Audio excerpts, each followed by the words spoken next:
Hey, it's me, GV, and welcome to the GV stream. Ba, ba, ba, ba, ba.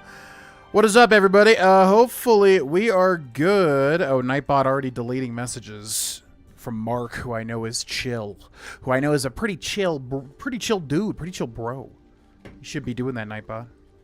What's up, everybody? Welcome to the first ever Patreon exclusive stream. Can you believe it? Hopefully we're live. Let me know if there's any issues. Merry Christmas Eve as well. Why did it... It deleted dat music. You're starting to bug me. Damn. Are we live? Can we get a confirmation? Because this is on a brand new account. Well, not a brand new account, but it's on a different account. So I want to make sure everything's all good. Can you guys see and hear me? Can we get a confirmation on that one? Can you all see and hear me? What's up, Mark? What's up, Rogue? Roger appears. There it is. Bam. See and hear. Excellent. Okay. Cool beans. Well, yeah, welcome in, everybody. Hello, hello. Well, this is the Vrolgana channel. I mean, it's weird because we're going live here. I didn't even think I would be able to go live because the first time I tried to go live, I think we were scheduled to go live here, but, yeah.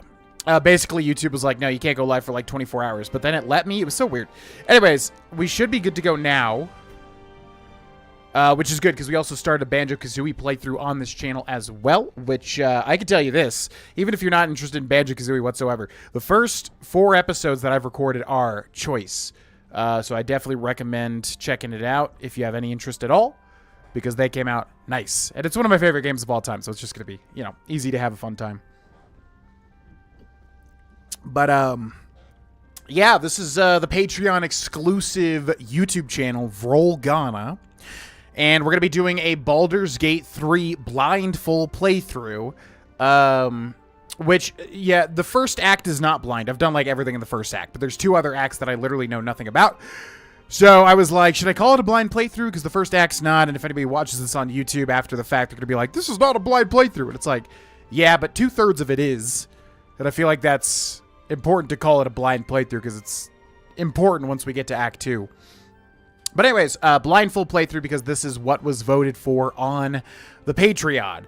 Yeah, for anybody that doesn't know, made some update videos on the main channel, and then a whole bunch of people signed up for the Patreon to help out the main channel. And then, yeah, we did a big vote, and everybody voted on Baldur's Gate 3 with Uncharted really close behind somehow. I have no idea how the heck Uncharted stacked up to Baldur's Gate 3. But yeah, only 1 vote behind is crazy. So anyways, people voted for Baldur's Gate 3, so that's what we're going to be doing. And yes, I have done everything in Act 1 pretty much, but nothing past that. As far as I understand, there's 3 acts, so should be a fun time. Should be a fun time. And then also these will go on the live tab as well. So yeah.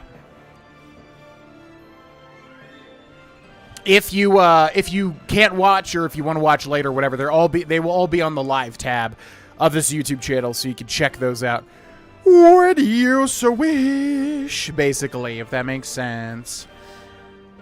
God, this music is so epic. I just want to get lost in it. Shit. What? The gas station. Why? Just like normal drinks? Okay. Could I text you? Okay. Cool.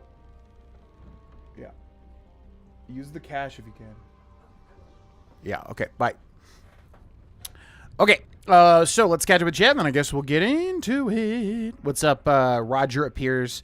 Let's get it, GV. We love the content you create. Well, thank you so much. And obviously, thanks everybody for being a part of this channel and supporting. Obviously, you know, I've thanked you guys a lot, and I don't want to overthank people. I want to be genuine with gratitude and everything like that. So I don't want to just say thank you a billion gajillion times, but thank you, of course, for everybody watching this now and in the future. I hope you enjoy. This game is probably going to be in my top 5 of all time once we finish it because it's a masterpiece. If you don't know anything about it, we'll get into it and blah, blah, blah. I'm itching to get started because, by the way, I'm sorry I'm super late. We're about an hour late because, yeah, I got my hair cut and the dude took forever.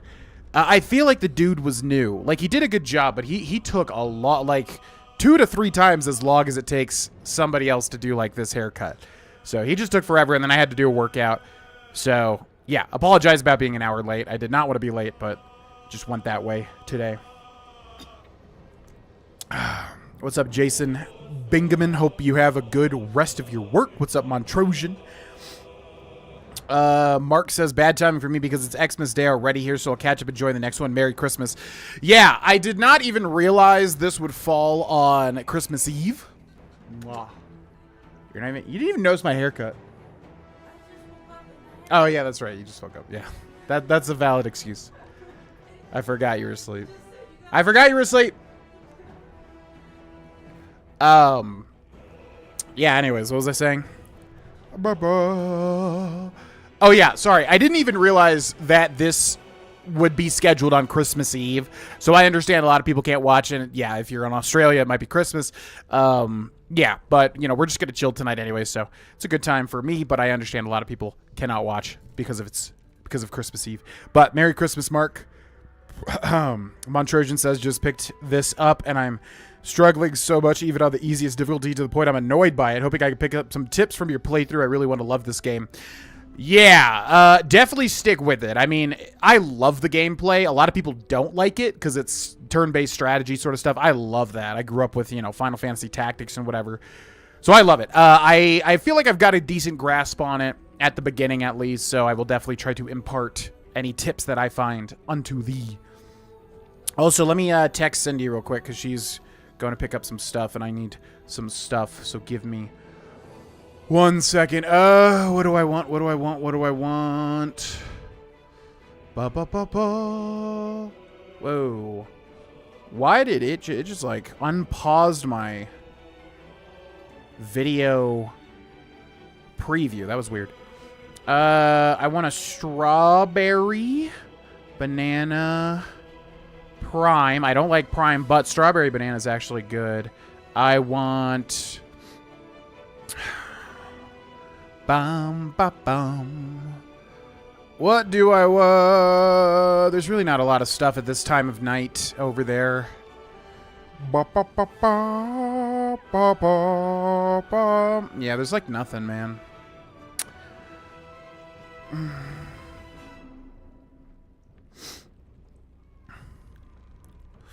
Do do do do do do do do do do.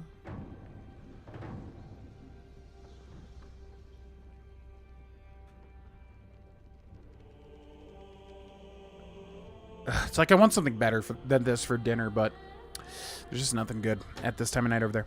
Okay, let's catch up with chat again. What's up, Danka Wanka? Welcome in. It's officially Xmas here in the UK. Merry Christmas to you and yours. So excited for the stream. Heck yeah, what's up, Victor? Merry Christmas to everybody. Well, whether you celebrate it or well, whether you celebrate or don't.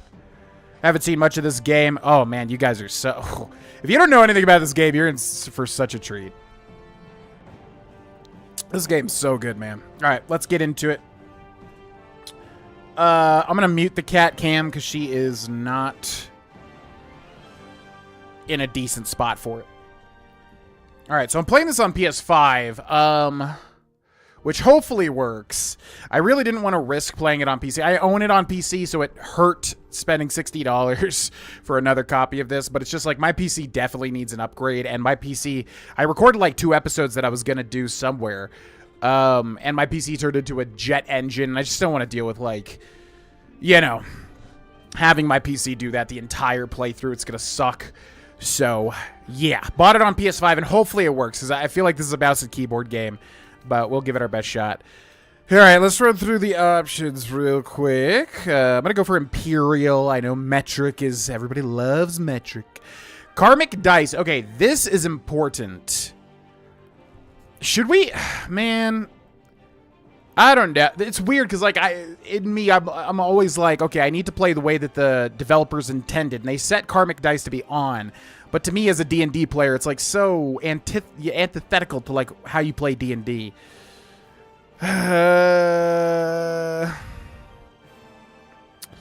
Yeah, I'm going to do a cursory little, like, should I play with this or not? Should I play BG3 with karmic dice? Does it affect it horribly bad if you want to avoid losing streaks? I mean, it's just the same thing as D&D, though, right? Yeah, and we can reload anyways. Okay, I'm going to turn karmic dice off. And if you don't know what this means, basically, when you play Dungeons and Dragons in real life, you know, you can just get horrible luck over and over again. That's just how it works. But in this game, they turn on karmic dice where you avoid losing constantly. But, you know, if you build your character decently, it's like you're going to get bonuses anyways. It doesn't really matter. So I'm going to turn that off. I just feel like that's just more of the spirit of Dungeons and Dragons, you know?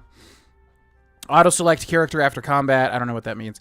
Controller vibration, good. Stick selection. Adaptive triggers. Always fun on PS5. Left stick sensitivity. Right stick sensitivity. Auto-save. Maximum number. Blah, blah, blah. A lot of the stuff we don't really need to care about. I just want to make sure there's not anything major. Performance is on. Yeah. I always prefer performance over graphics. Always. Audio, good. Point and click voice frequency. Interface should be fine. Accessibility should be fine. Okay. Oh, genitalia. Should we keep on show genitals is on? Show sexual and violent cinematics. Jeez. Share private mobile. I don't know how YouTube does that for like streams on the live tab. I can always like upload the video, I guess. It should be fine. I think YouTube's pretty chill with, like, you know, sexuality stuff as long as it's not, like, you know, overt, basically. All right. We'll catch up with the chat again, and we will begin our massive adventure. Off. Yeah, always turned it off. It's a Peter. Save scum so hard on my first playthrough. Nice. All right, let's turn this volume up here. This game is loud as hell. Cindy just texted me, so one more second. Ba, ba, ba, ba, ba.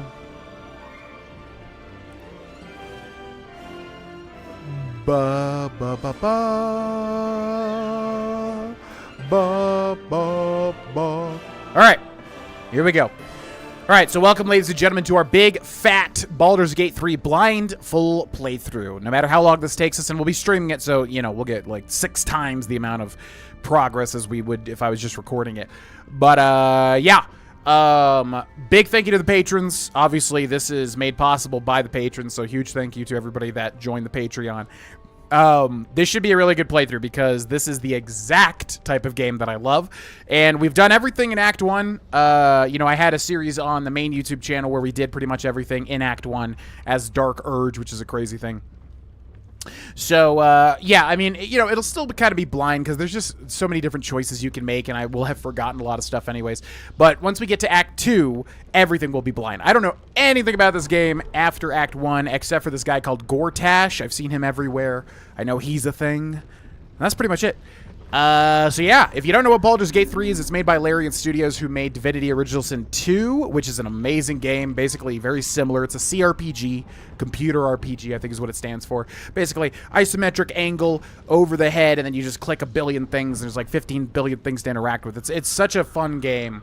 Fallout 1 and 2 were like CRPGs, actually. So, yeah, Larian Studios legendary now. Baldur's Gate 3 was so popular, so successful. I mean, I'm so happy this type of game just succeeded because it deserves to. This type of game is awesome. And it's heavily based in Dungeons & Dragons, which I'm currently in real life in my third session, my third campaign with, like, my third group of people. And I love it so much. So this should just be a lot of fun. So strap in. And, yeah, enjoy. Here we go. New game. Select your difficulty. I think we'll go with balance. I always try to go for, like, you know, the default. A balanced adventure full of challenging choices. Yeah, we'll go for that. There's some interesting stuff like permadeath and whatever, but we ain't about that. We're about experiencing the game, you know? And I've seen this opening cutscene so many times. But let's do it once more.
Why does it gotta have, like, the little mouth to it, you know? It's like, it's just going into your cranial, your orbital, whatever. It's like, why does it have to have a little... Whoa, I don't remember that. Enable tutorials. Tutorials can help you learn about the core mechanics of Baldur's Gate 3. Would you like to turn them on? Sure. Alright, time for character creation. Character creation on this game is the highlight in and of itself. It is great, although, yeah, I recorded 2 episodes that are scrapped a while ago, and I was like, I thought you could do much more. It was kind of... You couldn't really change, like, the look of your actual character outside of a couple of templates, but I could have just missed, like, the button or something. It's weird. What's up, Jenna? Welcome in. What's up, Nelly? What's up, Desu? Welcome in. Welcome in. All right, so we're going to go... so, yeah, this game is set up like Divinity Original Sin 2, where you can select an origin character. But it's kind of I mean, you know, do whatever you want to do, but it's kind of better to make a custom character because these other characters are there in the game. So I guess if you choose them, it's like they just don't appear in the game. Custom. You've always felt you had a greater calling, but it has never borne fruit. Everything changes when you awaken imprisoned on an alien ship. Perhaps your time has finally come. All right, this like looks different than I remember. What if they just changed everything for PlayStation? Body type, we're gonna go male. It looks like 2 is male. Identity, male. Non-binary, female, male. Oh. Review character to appear. Oh. Yeah, is it just to appearance that I missed? Yes, this is exactly... Maybe. I don't know, we'll see. Let's go back to last tab. I think we want to start with the race, right? Bo, bo, bo, bo, ba, da, do.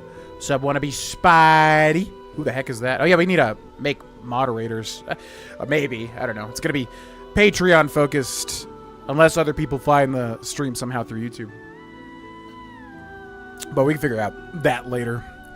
Okay, so we got the elf, the classic Legolas type character. A little boring fantasy-wise, you ask me. Not boring. I mean, you know, interesting, but come on, it's an elf. We've seen elves before. Tiefling, best race, bar none. Easy. Favorite race. A little bit biased. Love me some tieflings. Little demonic characters. So cool. Drow I considered, because, like, dark elf, basically. I don't know much about drows in, like, D&D lore, but... yeah. Dark elves, as far as I could tell. Human, super boring, never. Githyanki I considered. I don't really like their look. You know, it's their noses. They're so small. They have, like, little baby noses. I think Githyanki are badass, but I don't know. Subsequent playthrough, I would play as a Githyanki. Dwarf, no, I never play as dwarfs. Half-elf, just go full elf, right? Halfling, absolutely not. Gnome, nope. Dragonborn, that guy looks a lot like Dirge, actually, from my Dark Urge playthrough on YouTube. Half-orc, I considered as well. I always wonder, why can you never go orc? I'm assuming it's just D&D lore or something, that there's no full orc. Anyways, we're going to go with Tiefling without a doubt. Yes. Descended from the devils of the 9 hells, Tieflings face constant suspicion in Faerun. Thankfully, their arcane abilities make them natural survivors. Tooltips hide summary to appearance. Okay. You acquire the following. Base racial speed. You can move 30 feet per turn. That's base, though. I don't think that's affected by being a tiefling. Dark vision. Can see in the dark up to 40 feet. That's kind of nice. I don't know how much it comes into play in this game.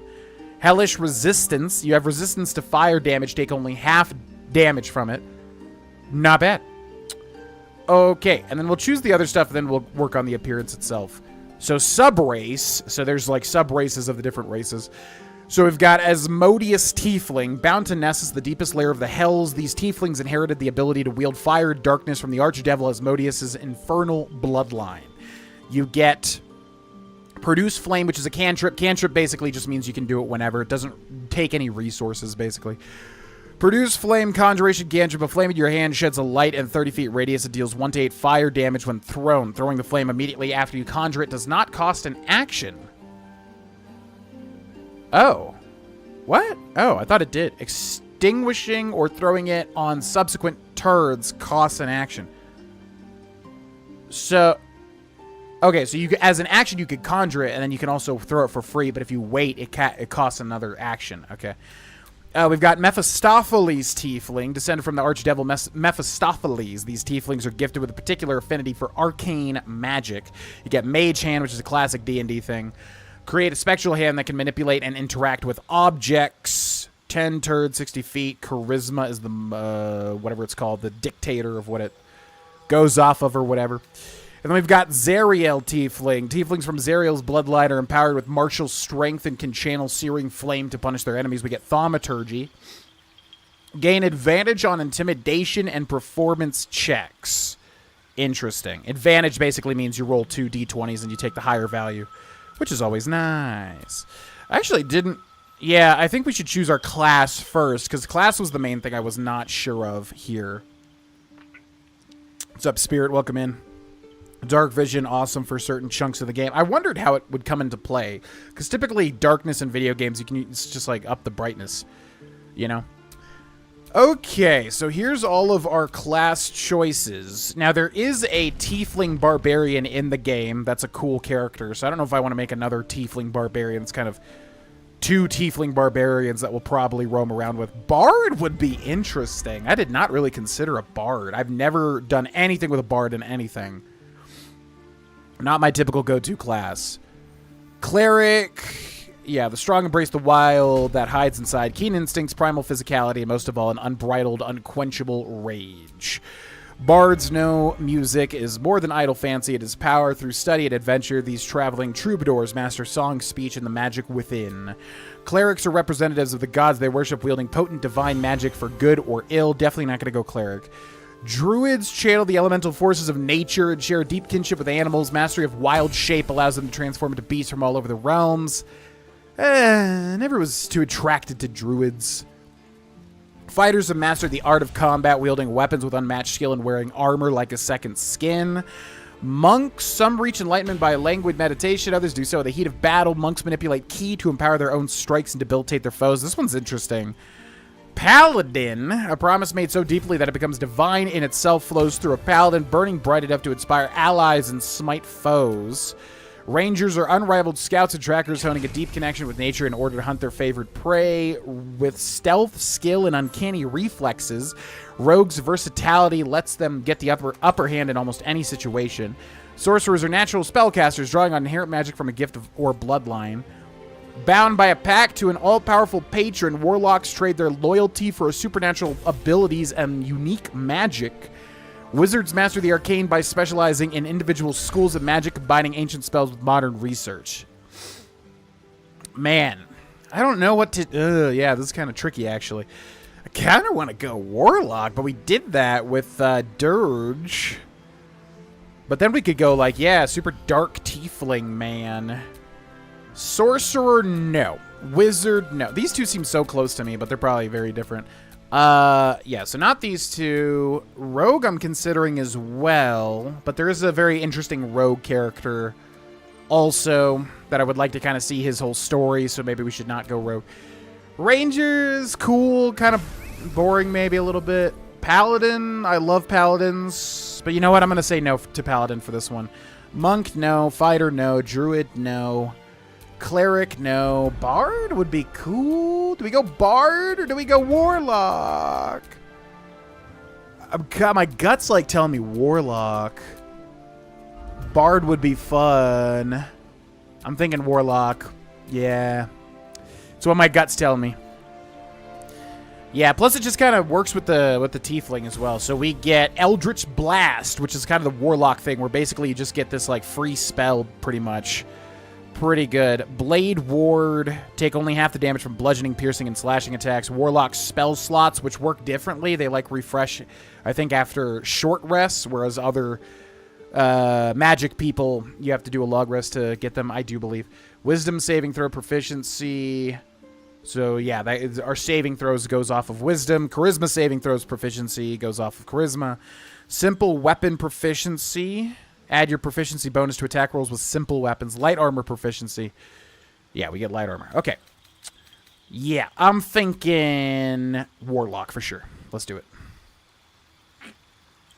If you go Pally, you're required to build Nava. I know, that's why I don't want to do it, because I'm playing Paladin in my, like, real-life D&D campaign. So I don't want to do double Paladin. Okay. So, this one gets the Flame. Mephistopheles would be sick as heck, though. And we get Mage Hand. Yeah, I don't think I've ever had an excuse to go Mephistopheles. And plus, it's just so fun saying Mephistopheles. And I've never used Mage Hand once. And I have no idea how to use it in this game or what you can do with it. Yeah, plus we're purple, which is sick as hell. Okay, I think we go Mephistopheles, without a doubt. So then, let's go to Appearance. Whoa, okay. Oh, so that goes all the way to the end there. I see, I see. Oh, wait, subclass the... Wait, what? Oh, there's Warlock subclasses. I don't remember that. Okay, Mephistopheles class Warlock cantrips. Change your cantrip selection by choosing from the spell list below. Cantrips don't use spell slots and can be cast at will. So let's unselect and then see what our options are. Blade Ward. Take only half the damage from bludgeoning, piercing, and slashing attacks. Boring. Bone Chill. Necrotic damage. Prevent the target from healing until your next turn. An undead target receives disadvantage on attack rolls. Oh. So if you use this on an undead target, they have to roll 2 d20s and they take the lower value. So it's 60 feet, so it's ranged, right? That's cool as hell. I'm kind of wanting to go evil. Uh-oh. Eldritch Blast. This is so cool. I love Eldritch Blast. We have to take that. I didn't even realize you could choose this. Friends. Gain advantage on charisma checks. Boring as hell. Minor Illusion. Creates an illusion that compels nearby creatures to investigate. You can remain hidden while casting the spell. Oh, so it's just like throw your voice or whatever. Poison Spray. Poison damage. Project a puff of noxious gas. But it's a much smaller range. True Strike. Gain advantage on your next attack roll. That's okay. That's pretty good. Well, I think we got to take Eldritch Blast. I mean, this was so fun with Dirge. And then Bone Chill. Bone Chill sounds sick as hell. I dig it. All right, subclass. What is this? Yeah, this is something I don't know. Is it changing our look? What does it change? You have pledged your soul to the hells of or abyss in return for a deadly arsenal of fiendish arcana. The Fiend. You acquire the following. Armor of Agathis. Gain 5 temporary hit points to deal 5 cold damage to any creature that hits you with a melee attack. Boring. Defense. Boring. Arms of Hadar. Necrotic damage. Prevent targets from using reactions. 1 turn on save. Targets still take half damage, but are able to use reactions. Arms of Hadar. And it deals damage. Okay. Dark One's Blessing. When you reduce a hostile creature to 0 hit points, this gift from your patron grants you 4 temporary hit points. Ooh. Well, that's a strong start for the Fiend. The Great Old One. You pledge something unthinkable to an unspeakably ancient entity, which in return furnished you with powers of cerebral entropy and control.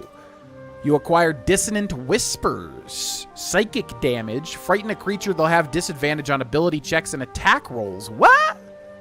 They cannot move. Huh? What? Huh? That sounds incredibly overpowered. What? 3 to 18 damage. You roll 3 d6s. Disadvantage on ability. Is this like not overpowered as all hell? What the heck? And it's a 60 feet ranged attack? I feel like there's got to be something here I don't realize because this seems like really good. Tasha's Hideous Laughter. Leave a creature prone with laughter without the ability to get up. 10 turns prone. Creature must have an intelligence of 5 or more. The target can try to shake off the effect each time it takes damage. Mortal Reminder. When you land a critical hit against a creature, that creature and any nearby enemies must succeed a wisdom saving throw or become frightened to the end of their next turn. Okay, wow, that's pretty good. The Archfey. Grace by a lady or lord of the Fey, you are imbued with all the sumptuous and scary qualities of your patron's extraordinary realm. I definitely know we're not going to take this one just purely on flavor. Fey Presence. Charm or frighten nearby foes with the Feywild's beguiling, disturbing magics. Nope. Fairy Fire. All targets within the light turn visible, and attack rolls against them have advantage. Yeah, that one's good. We've seen that a lot in our campaign. in real life. Sleep. Put creatures into a magical slumber. Select targets up to combined 24 hit points. Yeah. Boring. Nope. Well, it's either between these two. I mean, this one sounds so... What am I not realizing about this?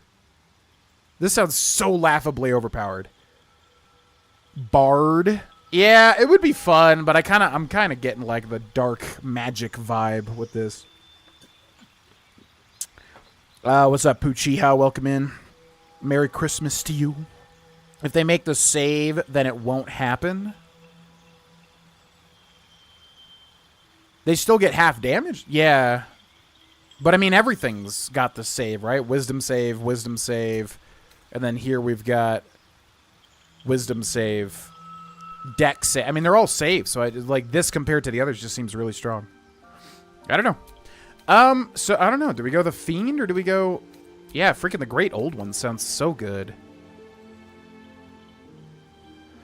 Okay, I'm going to go off of flavor here for my character. You pledge something unthinkable to an unspeakably... So this is like, yeah, Lovecraftian, you know, ancient horror entity thing. And then the Fiend...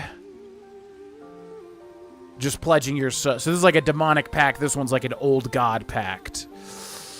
Damn, man. Well, that's a tough choice. I think we go the Great... Yeah, this one's way cooler. This one's got a lot of cool stuff. And it's very chaotic, too. Okay, the Great Old One, definitely. Yep.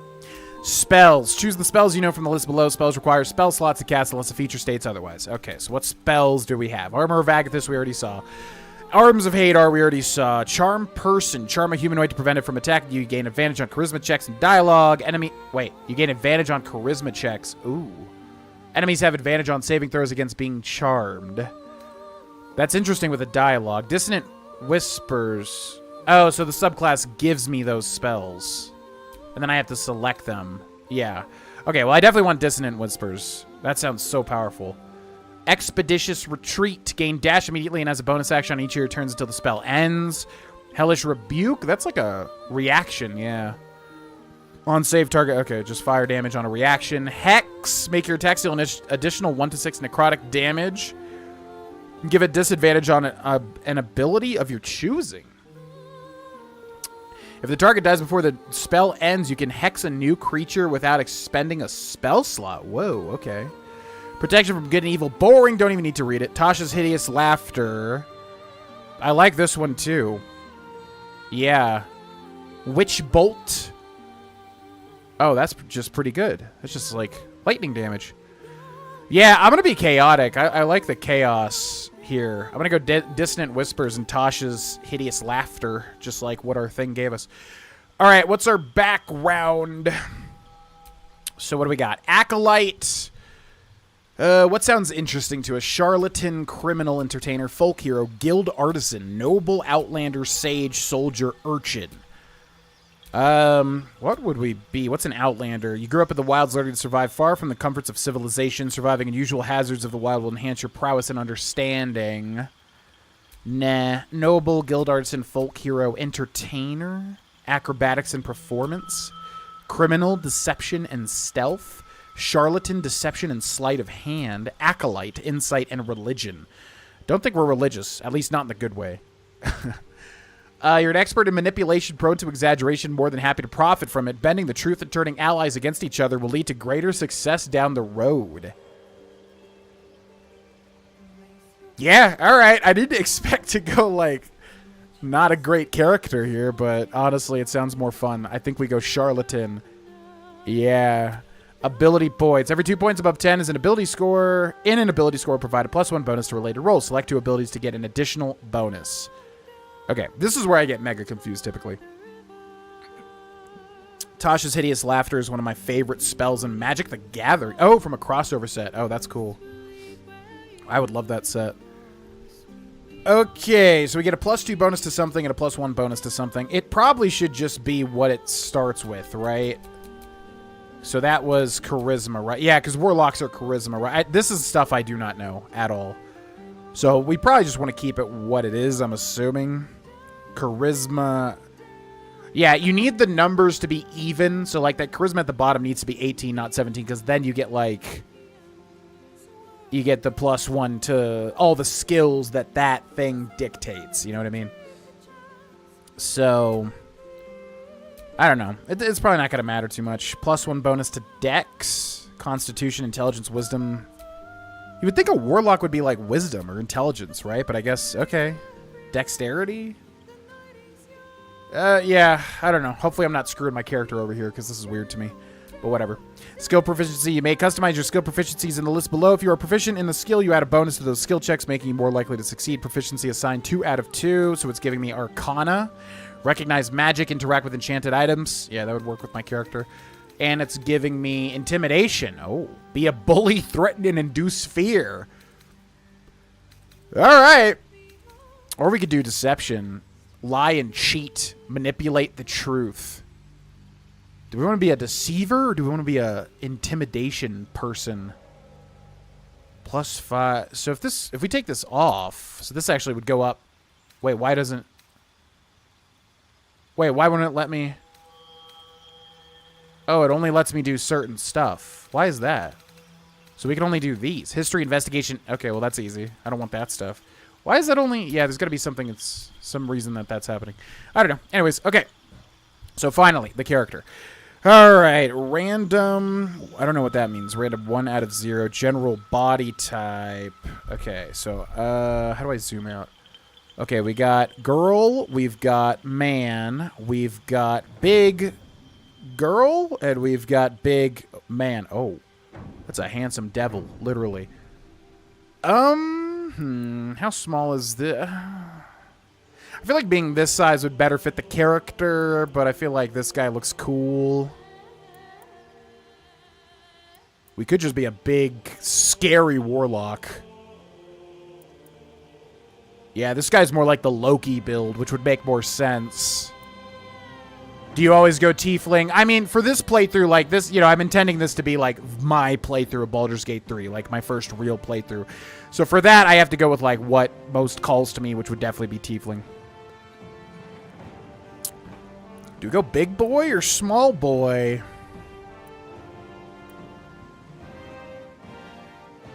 Screw it. Let's just be powerful. Yeah, I'm getting an Adronach vibe here. Identity, male, female, or non-binary. We'll go male, voice. Where to next? Hells. It's opened. There's magic keeping this chest sealed. Hells. It's opened. There's magic. What? Let's hope. Hells. It's opened. There's magic keeping this chest sealed. Let's hope the leg. Hells.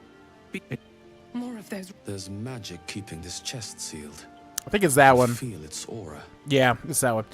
Okay, face. Let's see. What do we got? He's got to be a little bit... Yeah, that one for sure. But or that one. Okay, this one. Zoom in on his face. This one or that? No, this one. This guy looks weird. Yeah, so this one. And then it's asking me... That was this one, right? Now I'm confused.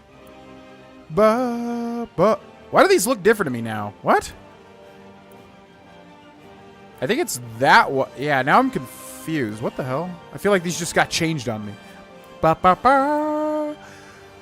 I think this one. That's what my gut's saying. Okay, head number 3. So what do these do? So these are just... Oh, this is just like a bigger look at it. Okay. I don't know. That one kind of looks a little too boyish. Nah, but I think it is this one. Now, I swear, wasn't there a way to, like, go more in depth here? But I guess there's not. But that's good for me, because that means it's going to be a faster process here, which I want to get into the game, obviously. Okay, so what's our skin color? I love the purple. That's just not looking good. I think, yeah, the one that we had looks really good. Yeah, let's do that one. Select tooltips, just making sure I'm not missing anything. Let's go with that one. Skin color. Maturity. I would like this guy to be... Yeah, this doesn't really change too much. Oh, it does give him some wrinkles, though. Yeah, I would like him to be kind of young. It would make sense, too, if he's, like, somehow gaining youth. Freckle quantity, freckle intensity, vitiligo, pigmentation, scarring, genitals. I don't even want to look at this in case it flags the video somehow, but it should be fine. All right, what's your genitals looking like? Penis, vulva, vulva, vulva, penis, default penis, penis, penis. What's the default penis? How do I turn off the... Are they not even going to let you... They definitely do, because I just did this before on the PC version. Hide clothes. Here we go. Okay. Da, da, da, da, da. I feel like it would make sense more that they're not cut in a fantasy world. I feel like circumcision is kind of odd in a fantasy world, you know? Eye color, demonic white. Okay, what do we got here? Yeah. No, I like that little ring. Yeah, that looks cool as hell. What's the complementary? Oh, yellow. Yellow. Ooh, yeah. Oh, or red. Oh, shoot. That looks cool as hell, too. No, it's yellow. Complementary colors, purple and yellow. Definitely, yep. Heterochromia. Now, every person has to make their, like, OC, their character, have heterochromia because they want to be so extra. Not everybody has heterochromia, okay? Stop with that. Body art, tattoo style, migration. Yeah, it just gives you a natural tattoo here, which I'm not a fan of. Big. Yo, what's up, James? Can't just ask someone what their genitals look like. You can if you're playing Baldur's Gate 3. You definitely can. I would give him a little warlock tattoo if we got something cool. I don't want something super duper edgy, though. Ooh, what about the little chin thing? Ooh, well, that's kind of cool. That's kind of cool. What about this one? Yeah, we should give him a ooh, okay, that's a little too edgy. Whoa! Oh, that's... Ooh. That is sick. I like it. Tattoo color. Ooh, how does this look? Stark white. Ooh. Ooh. What about yellow to go with the eyes? Oh! Oh.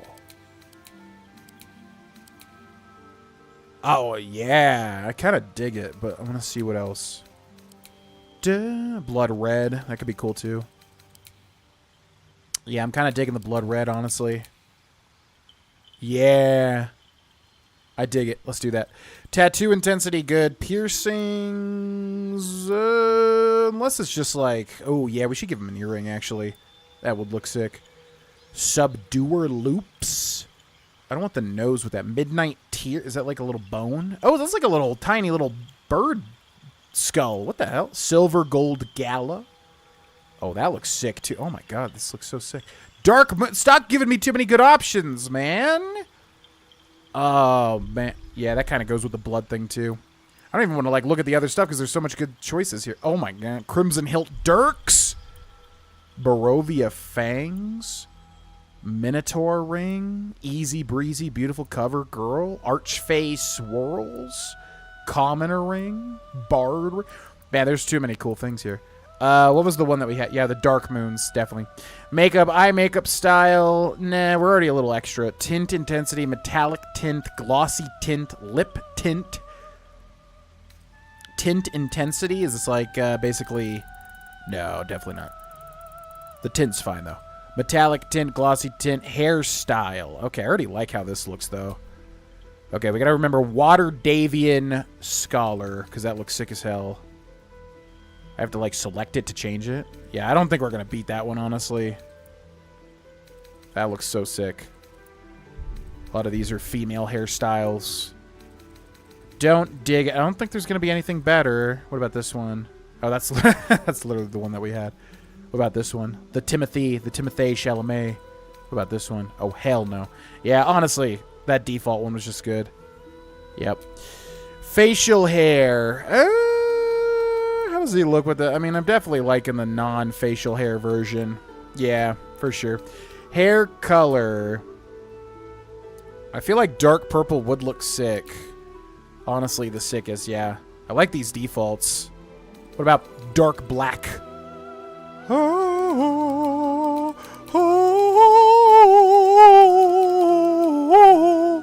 Yep. Highlights, ooh, yeah, if we can give them like a crimson highlight sort of thing. How does that change that? Oh, that's sick. Okay, we got to make it just like a tiny little bit to where you can barely see it. Yeah. Oh my God, this guy looks so cool. Graying, no. Graying intensity. Horns. Malbold spires? What the hell? Holy moly. We are a warlock once again. The Luna Slander? What's Luna? Oh, Luna Lovegood. Yeah, I was kind of like, man, it sucks that they're making like big updates soon or whatever. I was like, it kind of would be good to like wait for those, but whatever. I haven't played this game, so it's all good. It's all new to me, you know, except for Act 1, obviously. But yeah, they're like making changes to the classes and everything, but I haven't fully experienced them anyways, so. Okay, I like this one, but I'm kind of definitely wanting to change. I think this one here. Yeah, that's kind of sick as hell. I dig it. All right, horde color. What if we go black? No, that's green. I don't like that. What if we go like blue? No, that looks dumb as hell. What if we go like this one? What did it start me with? Was it just this first? Yeah, the ash one. Yeah, that works. Horn tip color. Okay, I definitely want to do like a dark red because the little tips look sick as hell when they're colored. Yeah. Alrighty. That is our character. I love this design. He looks sick as hell. How do I review character? Enter character name. Rename character. Okay. What do we call this guy? I have no idea. Gotta come up with like a fantasy name that kind of fits him. Down, down, down by the river. So excited for crossplay. Hubs and I have been waiting 87 years to play together. Yeah, I guess I didn't realize crossplay wasn't a thing yet. That's kind of crazy. But yeah, that'll be good. That'll connect a lot of people. Oh, Luna Snow. Oh, yeah, Luna Snow is a perfect example of that. Like, I think like, Luna Snow's not even like an established character as far as I know. They just had her in like a mobile game or something recently, I think. And they're like, oh, we have to make her a pop singer and a superhero. And she's got 2 different hair colors and she's got heterochromia. It's like, okay, chill. It's one of those starter pack things. You know, my character's super duper special starter pack. You know what I mean? Not a fan of that sort of thing. I actually like Luna Snow. Actually, no, you know what? Luna Snow, I like that she ice skates. That's fun. But her playstyle is kind of simplistic at this point. Not my favorite healer, personally. Cloak and Dagger are very fun in Marvel Rivals. Okay, what do we call this guy, man? Mephisto. Okay, who's a famous demon? We got Cthulhu, yeah, because we're worshiping like an ancient old one. Lovecraft, Cthulhu, maybe like TH, Foon, Fear, like Ruthier, Fear. I kind of like it. Fear. Kind of sounds like fear as well. Fear, just known as Fear. Matt. Oh, Azrael. Oh, yeah. I actually played a ton of Binding of Isaac, and Azrael was one of my favorite characters because you just get in and out of the runs. Azrael would be cool. I have to make it my own, though. I can't just name him Azrael. But Azrael's a good starting point. Azrael.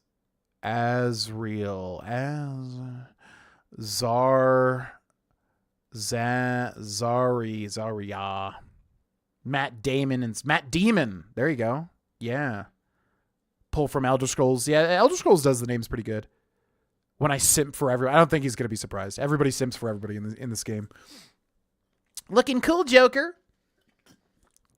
Side campaign with Chad after crossplay launches.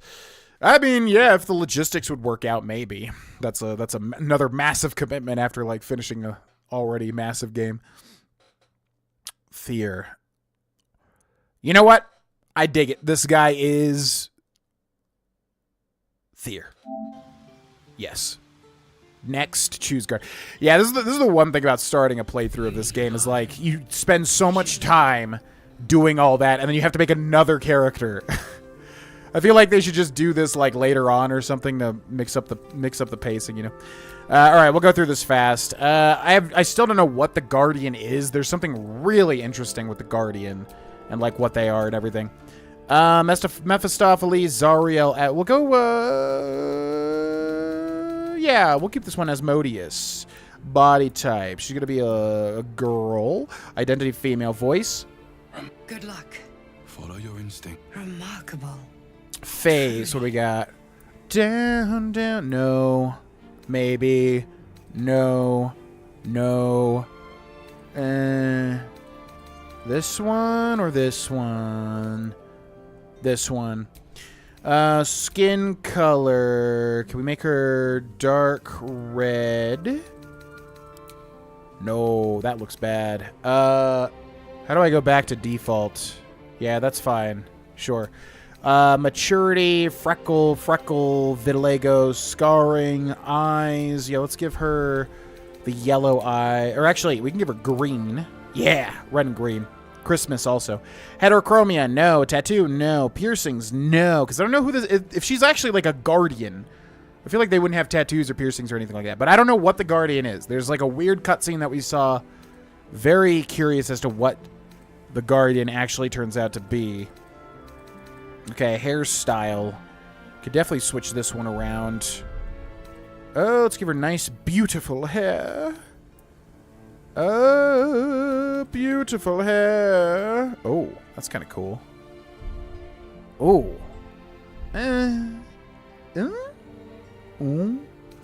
What about just like... Okay, this one's extra as hell. No, that doesn't work. What about this one? Beautiful flowing locks. No. Oh. Yeah, I kind of like that one. What about this one? Oh, yep. Instant, yep. Facial hair. That's going to be a no from me. Hair color. Yeah, that's fine. Highlights, highlight intensity, graying, horn style. Would be a cool horn style for her. Yeah, that one's fine. Horn color, horn tips color. We'll give her the nice little blood red tips. Beautiful. Okay. There she is. Yep. All right. So I don't know what the guardian is, but we'll see. All right, let's catch up with the chat, and then we will begin our adventure an hour into the stream. That's pretty good compared to the old days of the stream. It was tough getting through character creation quickly. Tiny Nubbins, what a great name. Very immersive. Demon names, good options, love it. Can't wait for you to learn more. Act 1 is amazing, but Act 2 and 3 take the story to... I know, it's like Act 1 is so good. It's like, I can't believe it's going to be like even crazier.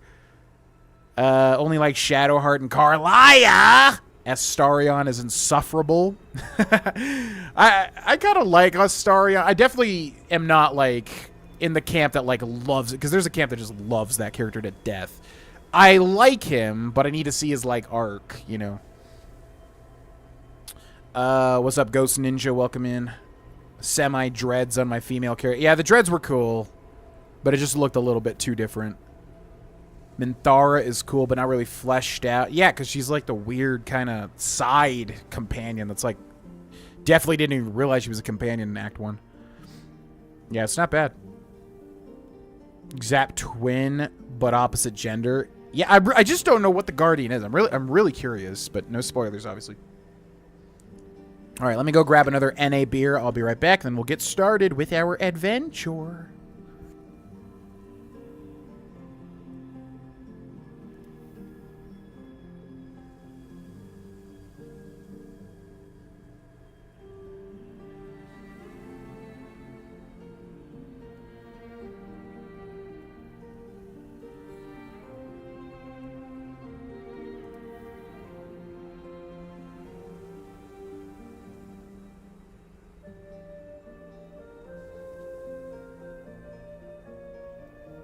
Have a good lurk, Mr. James Jones. All right, so this is on console, so let me know if the volume's too loud or too low at any point, because I have to change it differently than if it was on PC.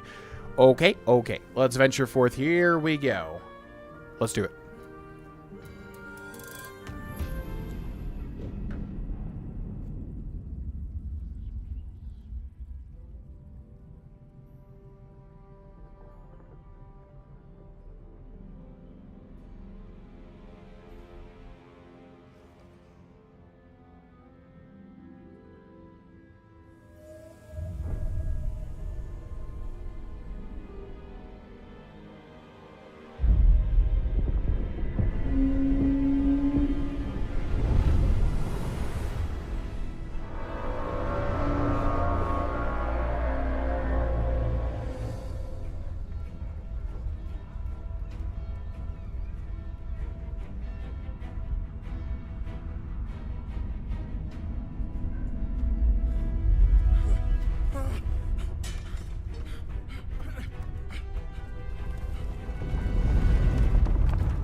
Why they gotta put Wilhelm scream and crap, man? Like, this game, come on. I hate the Wilhelm scream. I hate it.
Damn, baddies. Yeah, man, that Wilhelm scream, man. I've heard it said before, it's like, it just takes you immediately out, and it does. It's like, every time I hear it, I'm like, ugh, the Wilhelm scream.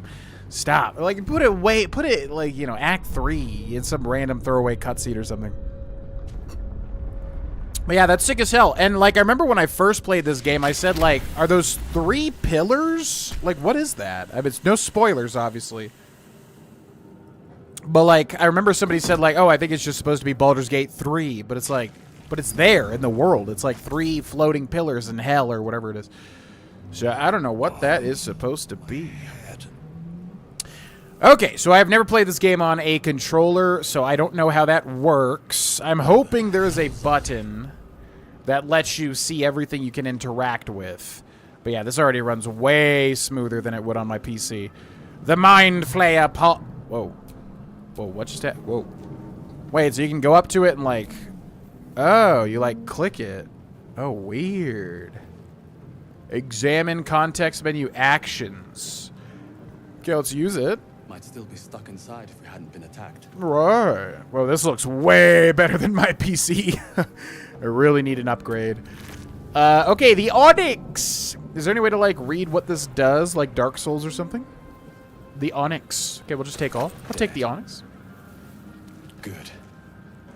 Why do you say dead good? Oh, because it's a mind flayer. I see. Yeah, he's not very good now, is he? Okay, the nursery. This is the pool that thing came from. The parasite now writhing behind your eye. Okay, so this is how this game works, is basically like, you know, Fallout New Vegas, kind of. You get, like, dialogue, and then you can make choices and stuff, but this is very D&D. It goes off of your skills, so if you're really good at intimidating, you probably want to choose intimidation options, you know, sort of thing. Yeah, okay, dialogue history, tooltips off. Yeah, okay. Investigate the pool. Skill check. Some dialogue options require a skill check, a dice roll that must meet or exceed a target number. Your character's skills add a bonus to this roll. Fear. Investigate the pool. Okay, so we got DC 10, difficulty class 10, which means we have to get a 10 or higher, but it doesn't take into account your bonuses. So let's say you get a 7, but you have a +3 bonus. Well, then you hit the 10, and then you succeed, right? If you get a 1, it's a critical failure. You lose no matter what. It doesn't matter. Even if you have, like, +15 bonus, it doesn't matter because you still lose. Total bonus +1 from intelligence. And then we can customize our dice. Scuffed metal, Bahir blue, prismatic spray. Ooh, whoa. Yeah, I bought the, you know, the, whatever, the digital deluxe edition was only like $10 more, so I was like, okay, whatever. I don't think it even matters, but, yeah, no. Why not? She is fleshed out, just not as involved in quest-wise. Other characters is what I meant, plus generally got to go evil to get her. Yes. I didn't even know she was a thing, and I think I just killed her in my first go-around. This is on console. Yeah, I have it on PC, but I was like, if I'm doing a dedicated playthrough, I just want to, like, my PS5 runs everything and it runs it perfectly. My computer, it's like I probably need an upgrade at this point, so I just don't want to deal with, like, it turns into a jet engine, it gets really loud, all this crap. It's just like, I'd rather just be comfortable knowing it's going to run fine on PlayStation 5, you know what I mean? Okay, roll the dice. Oh, that die is so pretty. Whoa, I love that die. Okay, so we got a 14. I guess we got a 13 +1 from intelligence, so we succeed at the DC. The casing is fragile. The slightest touch could cause it to crumble. A slightest touch? Reach towards the pool. Why would we do that? Well, I guess our character is going to be, like, interested in anything weird or, you know, arcane or anything. So sure, why not? Reach towards the pool. Okay, fantastic. Restoration pods. You can use a restoration pod to fully recover your hit points and spell slots if you are hurt. All right, that didn't work well. Restoration. Use. Odd. I feel better. I'm hoping they give you a way, because there was like a way to view everything. I have never opened this chest. What the hell? I didn't even know this was here. Potion of healing and 12 gold. I literally never knew this was here. That's insane to me. So yeah, bear with me as I get used to the controller, because obviously I've only played this with keyboard and mouse in the past. Personally enjoy the console UI. Yeah, so far it's definitely doable. I mean, it's just going to take getting used to. I know there's radial menus in this, so I'm sure we'll figure it out. Just got to be patient. A singular gold. Do you have enough ports on the PS5 to plug in your keyboard and mouse? Wait, you can do that? Whoa, what the hell? Wait, you can use a keyboard and mouse on a PS5? I feel so stupid asking that question. Yeah, I should. Actually, yeah, we could totally do that if that's a thing. I didn't even think of that being an option. Rune slate. Penetrates your mind. An anomaly. One like ourselves, unconnected from the whole. Caution. Caution. Okay. Yeah, there's got to be a way. I wonder what button they would put it on. There's got to be a way to, like... Because on PC, you can hold, like, Alt to see everything that you can into... Oh, yep, there it is. Ha, ha, ha. Okay, I love that. That's so good. BG3 doesn't support mouse and keyboard on console. Oh. I like the console UI significantly more, but learned to like the console one enough. Oh, like the PC UI. I mean, it's just a game made for, like, mouse and keyboard. However...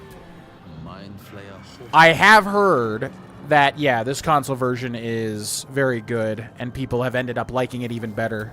Sometimes. 1,000 years of humanoid history. Elves, dwarves, humans, and more flash behind your eyes. All right, hold on, little feller. I'm coming. Just give me a second. The neural apparatus. PC UI just seems so cluttered to me, but I started on console. Yeah, that would make sense. For me, it's like, this is definitely a game you want to play on mouse and keyboard, but, you know, in this day and age, I'm sure they do a fine job designing it for console as well. Hello, Mirnath.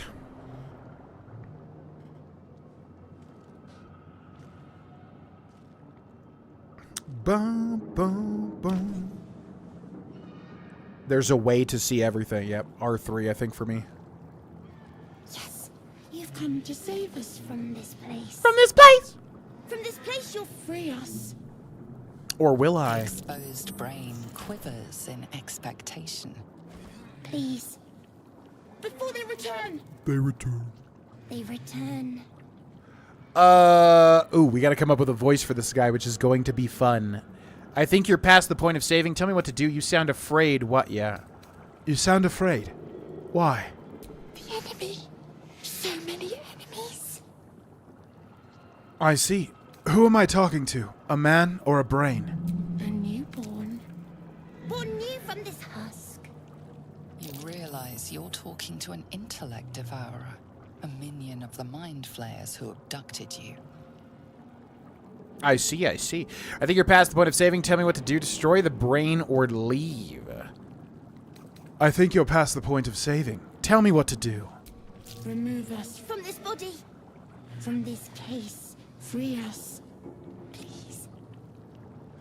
Investigation. Inspect the exposed brain. Break the skull. Gently prise the brain from the skull. Destroy the brain. I think this is a curious character which fits a playthrough like this, so... Yeah, we'll use Dex here. Actually, we would investigate first. Inspect the exposed brain. Okay, so we get a +1 from Int. We need a DC of 10. Oof, that's rough. We got a whopping 3 out of 10. Fantastic. Failure. Apart from this strange context, you notice nothing unusual about the brain. Didn't look close enough, huh? Okay, gently prise the brain from the skull. Okay, now we need another 10 here. We get a +1 from Int, or +1 from Dex. Oh! That's just gonna do it! Not bad, not bad.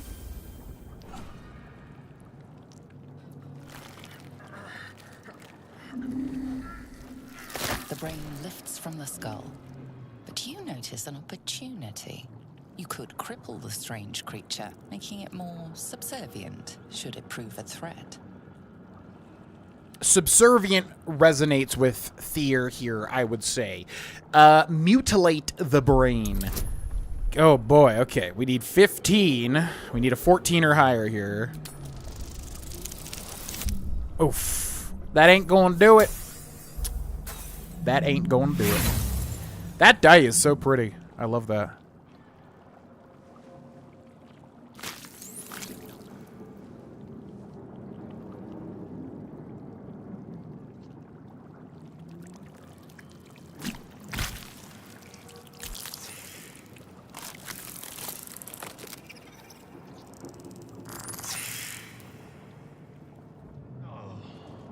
Okay. Bye-bye. Us received condition newborn. Us used jump. So yeah, that thing's called Us. Okay. Hello, Mr. Mirnath. I'll take your nothing. Thank you so much. Appreciate it. Unfortunately, it doesn't show us everything we can interact with because it doesn't show us, like, this thing pop up. I guess only the things on the floor or whatever. Alright, back down. Back down we go. The lore and dialogue is just so good. I need to jump into D&D after the first playthrough. Still trying to get the dice from completing honor mode. Oh, you get dice from completing certain things. I did not know that, but I like that idea.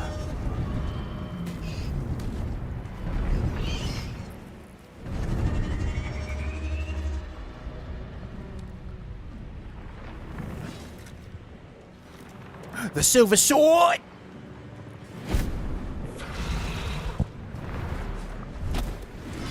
Abomination. This is your end. Your head throbs and your skin tingles. Visions rush past. A dragon's wing, a silver sword, and a flash of your face seen through the strange woman's eyes. Oh. My head. What is this? Skvar. You are no thrall. Vlaakith blesses me this day. Together, we might survive. What made you think I was a thrall? Who are you? We need to figure out where we are. What do you suggest? Who are you? Who am I? Your only chance of survival. what made you think I was a thrall? I mean, I think we could probably put that together. What do you suggest? First, we exterminate the imps. Then we find the helm and take control of the ship. We will address the matter of a cure for this infection once we reach the material plane.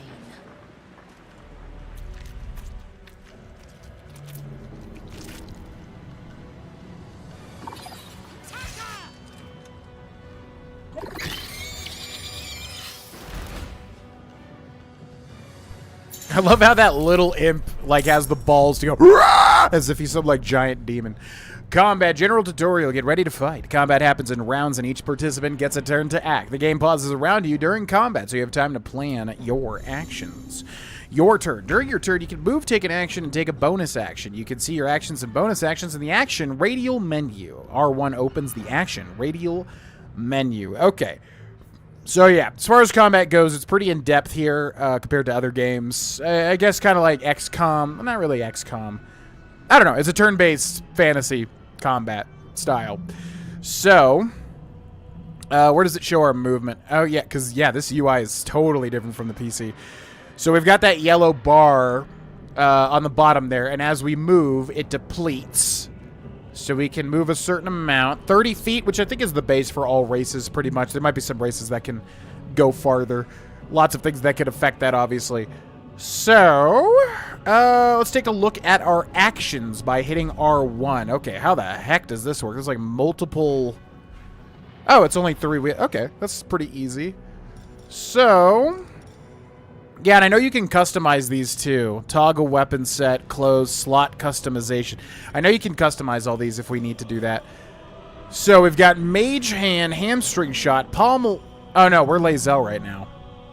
Yeah. Okay, I thought we were our character. Okay, so Lae'zel's a fighter, which means she's just going to hit a bunch of stuff, obviously. So... Okay, this is interesting. So yeah, the green stuff is an action. You get 1 action per turn. The orange stuff is a bonus action. You get 1 bonus action per turn. Pretty much. So what does she have in terms of actions? Lacerate, rush attack. I think lacerate and stuff like that is like free, basically. Applies bleeding for 2 turns. Damage is 4 to 13. And then it comes back after a short rest, which you can basically do at any time outside of combat, but a long rest requires supplies. Slash at your target's vital points to make it bleed. We probably don't need to waste anything. These are just crappy imps. But I just want to see what she could do. Shove, throw, improvise melee weapon, dash, hide, disengage, help. And then these are items here. Okay, so we'll just go for a main hand attack. And then I guess it just selects the guy. So 95% chance to hit, and we're going to hit for 4 to 13 if we hit, meaning we're very likely to kill this thing in 1 hit. And we do kill this thing in 1 hit. Ending your turn. When you're finished taking actions and moving, press the end turn button. Press triangle to end your turn. But she does have a bonus action, which I don't know if she can really do anything. Pommel strike, second wind, which will heal her. Shove, dip our weapon in fire or some such thing. And then we can also move further, which I guess we'll do. We'll like move over here, and then we'll end our turn. I can't even catch my breath. And then with Mr. Fear, he is a warlock, so he's got a whole bunch of weird stuff. Eldritch Blast. Yeah. Cantrip that powers up, I think, as a warlock. So it takes an action 1 to 10 damage. Conjure 1 beam of crackling energy. Now, what's our main hand attack? What's our weapon? I guess a staff or something. So we'll just Eldritch Blast. We'll go for the one back here. Actually, we'll go for the one here. Eldritch Blast! And unfortunately, we low rolled. So he survives. But what are our bonus options? We can jump, we can shove, we can dip. And that's about it. So I'm going to be a little loser and kind of run back over here and let Lae'zel take the brunt. Okay, and then enter. Now it's the imp's turn. He flies over. He casts Fiery Bolt, which deals 4 damage. Fire damage, I believe. The second imp comes close and uses a main hand attack, but misses Lae'zel. You're low on hit points. Use a healing potion to recover. I'm not low on hit points. I'm not even halfway. Relax. It's fine. All right, let's go for a main hand attack. Beautiful, Lae'zel. Beautiful. We love Lae'zel. Okay, let's go for... So we get in second wind. This comes back after a short rest, too. Yeah, that's probably better. Let's go for the second wind, which will heal her back up to full. End her turn. Go to Thier. We're going to hover over this man and use Eldritch Blast. So we need kind of a high roll, because it's 1 to 10, so I guess 1 out of 10 chance. 4 out of 10 chance? However that works. Okay, let's do it. And got the 3 again. Unfortunate. All right, end the turn. It's the Imp's turn. He casts Fiery Bolt and misses. What a fool he is. I'll slash at you now. Goodbye, Imp. Okay. You proved surprisingly adequate in battle. Thank you. Companion, some allies can join you on your adventure. You can control them the same way as you do your character. L2 selects the character. Gotcha. Okay, so we get a Void Bulb, and we get a Spiked Bulb. I don't know what that stuff is. We could probably sell it or something. We get a Hand Axe. A lot of the stuff is just trash that you basically could sell at the same time. You can equip an item in your character sheet. Open game menu, open character sheet. Okay, we'll do that later on. Okay, so then it tells us who's empty here. We got a Scimitar there. We got another Imp over here. Light Crossbow. We've got a Dead Thrall with 4 gold. We've got a Dead Thrall over here as well with 3 gold. And we're full health, so we don't need to use that regenerator thingamajig, whatever that thing is. Some of the modded dice are fun. Oh, yeah, that would be cool. Mods for the dice, that makes sense. The narrator has a god-tier voice and voice acting skills, such as all the other actors. Yeah, they chose very well for the narrator. She has a... Won't be able to take another dragon attack. We need to get out before it's too late.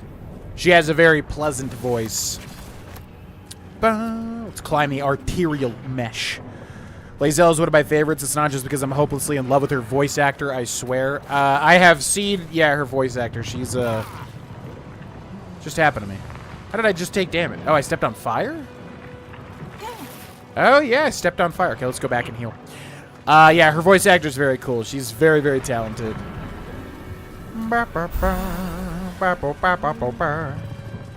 I found that some things required you add them to the wheels, like recasting Speak with the Dead.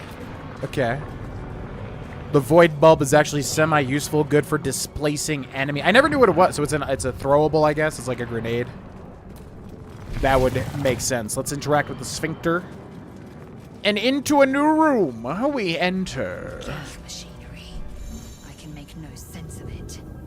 Selection cursor. Take precise control of your character's movement and actions with a cursor. L3 toggle selection cursor. Whoa, what the heck is this? Oh. Interesting. Okay. How do I go back? Alright, hold on, ma'am. Let me just interact with this stuff really quick. Let's just push random buttons. Why not? Psionic energy radiates from the prisoners, but they do not react. Pay attention to me. Okay, let's go over the middle one here. Oh, wait, you can look at the... You can look at these, things? Another mystery. Oh, I never even realized you could, like, interact with these actual, like, little panels. Can't read this script. Critical fail. Wow, okay. Can I just try again? Another mystery. Another mystery. We failed all 3. Wow. With, like, a bonus in Arcana, too. Okay, let's go for the middle button. Why not? Machine made them hostile. The machine made them hostile. Okay. Yeah, I never knew what these 3 buttons did. I know, like, one of them, like, woke these people up or whatever. Alright, we got a sacrifice to Geldest. Let's go over here. And then with you, I'm going to use my Eldritch Blast. Just enough damage to kill him. Beautiful. All right, we'll end our turn. Then we got Lae'zel. Now, you can jump, which I always was trying to wonder if jumping was actually, like, a way to cheat a little bit. I don't think it is. Jump up, down, and across. Your strength affects how far you can jump. Yeah. So if you're not going to use your bonus action, I think jumping can actually help you get a decent amount of movement. So we're gonna, but it uses movement too, though. So I don't know if it's just 1-to-1, and if it doesn't really matter. We're gonna jump over there, which uses our bonus action. Move up to this guy, man-hand attack. Beautiful, easy peasy. Absolutely beautiful. Emerald ring and some gold. Yeah, hold on, ma'am. Just give me a second. Jeez, I'm trying to figure out all this stuff that's happening. What? You! Get me out of this damn thing! We have no time for stragglers. I don't like your attitude. Oh, we get a specific warlock option here. More XP, yep. No, it's like a little grenade. Jumping can definitely extend movement. That's what I thought, but I was never sure. But it's specifically if you want to use your bonus action. Warlock Arcana. There's magic at work here. Determine what kind. We need a DC of 7, and we get Intelligence and Arcana proficiency, so we need a 4 here at least. Wow. That is unfortunate. Okay. Not rolling particularly strong at the start of this The playthrough. magic's configuration is like nothing you know. Nausea climbs further up your throat the longer you try to discern its nature. Are you satisfied? We need to go. Not satisfied. She's clearly a major character. There's no time. I need to get out of here. I'll look around. There must be some way to get this thing open. Look for a latch that might open the lid. Construction is too alien. Nothing looks familiar. This ship is crashing. Do you intend to die for a stranger? She has design. She's clearly important, Lae'zel. The pod's stuck fast. I can't free you. I'll go look around. There must be some way to get this thing open. The pod's stuck fast. I can't free you. Wait! That can't be.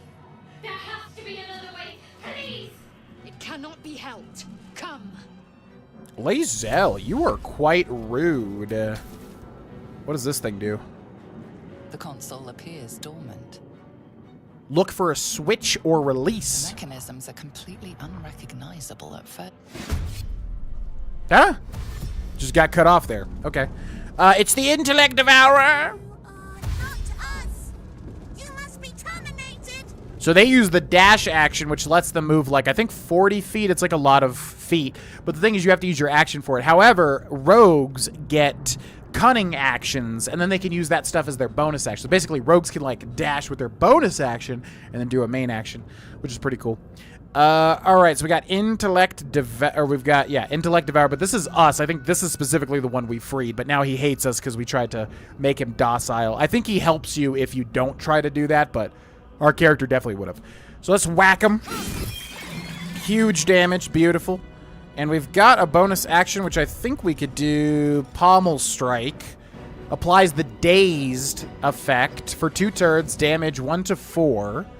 Comes back on a short rest. We're gonna need everything if I want to do something cool. So I will say we will end our turn, and then this guy's got 11 HP, so what can we do? I don't even know if we can kill this guy with anything that Thier has here. Throw, improvise melee. Yeah, this is new, I feel like. I don't remember this being a thing. Oh, yeah, the bulbs are over here. I guess... No. I guess we'll just use Eldritch Blast. Why do I have dis... Oh, target is too close. And then if we try to move, he's going to attack of opportunity me, right? Or not? Why didn't he get an attack of opportunity? That's interesting. I don't know why. Anyways, Eldritch Blast. Blah, blah, blah. 2 damage. Wow. Huge. Then we can bonus action, but we don't really have much. So I guess we'll end our turn. Claws on Lae'zel, which flat out misses. Rough buddy. Big old slash from Lae'zel. Yeah, hold on, ma'am. I am trying to get you out. You gotta be patient. I don't know what to tell you. You are being entirely too impatient here. What was that? Burnished necklace. We got an elaborate reliquary. You need thieves' tools to pick a lock, or you can find its key. Oh. Faint images appear in your mind.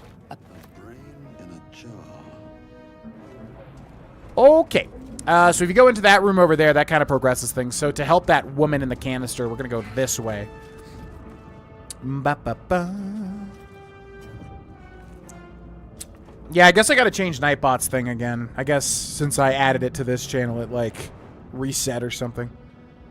Try not to save scum BG3. We're not gonna save scum. We're gonna roll with whatever happens. I just hope I don't get absolutely destroyed by, you know, not having karmic dice. Okay, so she's got a gold key. Certain items such as keys, ingredients, and camp supplies are sorted into handy containers in your inventory. Okay, so I'm betting that key goes over to this. I would imagine. Which gets us an onyx and 13 gold. Not bad, not bad. I feel like we're really slow. What if there's a way to move faster? Perhaps later. Okay, we looted all of her stuff, right? We did indeed. How many hosts of these gay infected? A dazed woman is trapped inside the pod. She doesn't notice you. Okay.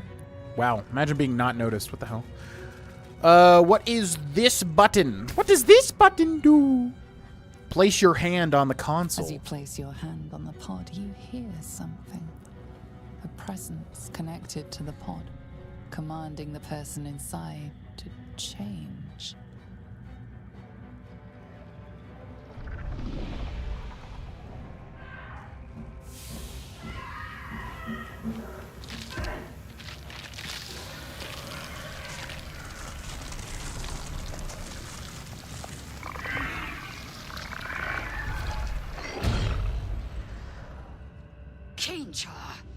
Changed at the pull of a lever.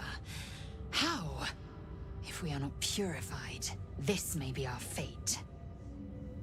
Jesus, yeah, that's always disgusting as hell. Before it's our turn.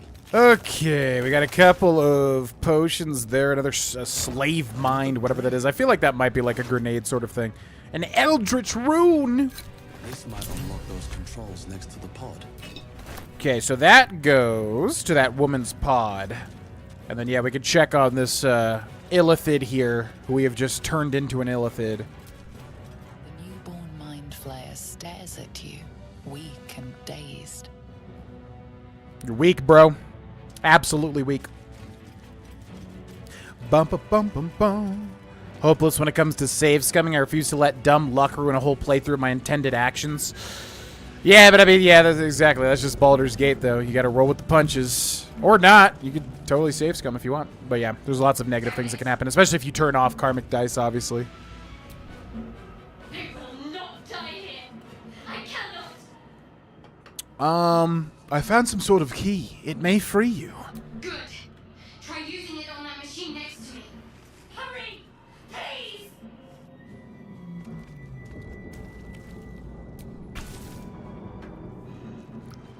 The console appears dormant. Insert the rune into the socket. The console hums to life. But what is its purpose? Will it free the captive or transform her like that other unfortunate? Take a closer look at the powered up console. Okay, we need a 10 here. Well, we need a 7. Not bad, not bad. I'll take it. The pulsing glow and organic lines of the device make it seem more like a beating heart than a machine. This device is different from the one that caused the other captive to transform. Perhaps it will open the nearby pod. Okay. That seems likely, even though how the heck would we know anything about, you know, eldritch architecture? Place your hand on the console. Suddenly, you feel a hideous squirming in your head. A parasite. Then discomfort fades, and another sensation washes over you. Connection. Authority. Illithid wisdom, will the pod to open. Okay, so Illithid wisdom is like a specific tadpole thing. We need to get a 2 here. I'm actually, yeah, kind of worried. All right, don't get a 1.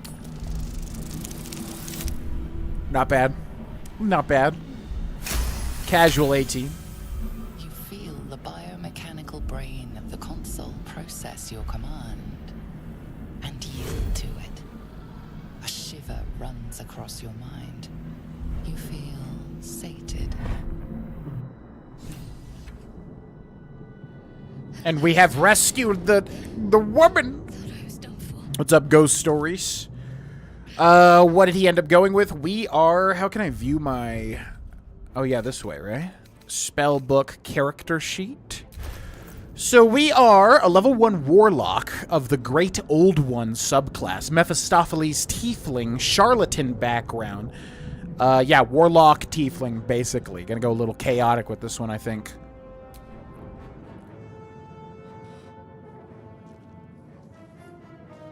I thought that damn thing was going to be my coffin. Thank you. Your mind lurches into her thoughts. Her gratitude is mixed with wariness, because you have a Gith with you. You keep dangerous company. We're in a dangerous situation. What do you mean I keep dangerous company? Gotta do what we can to survive.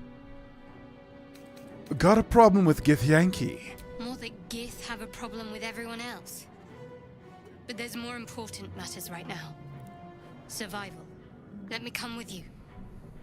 We can get off this ship and watch each other's backs along the way. Sounds good to me. All right then, let's get going. I'm Fear. Shadowheart. One moment.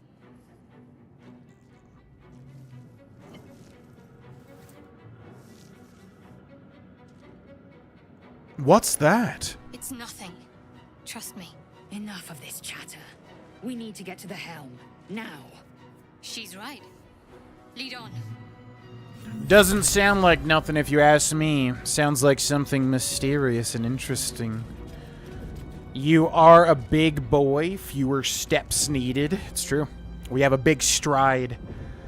Saves coming doesn't really give me that icky, cheaty feeling that some people get, so I'm fine with it. I think it's entirely dependent on... Like, if you're playing Fallout New Vegas or something like that, I mean, to me, it just makes sense. If you want to go that route. It doesn't really... yeah, it doesn't have that same effect on me, but... Baldur's Gate 3 for me is like... It's all about dice rolls, right? It's like D&D. If you don't get it, you just don't get it. So reloading that for me kind of ruins that.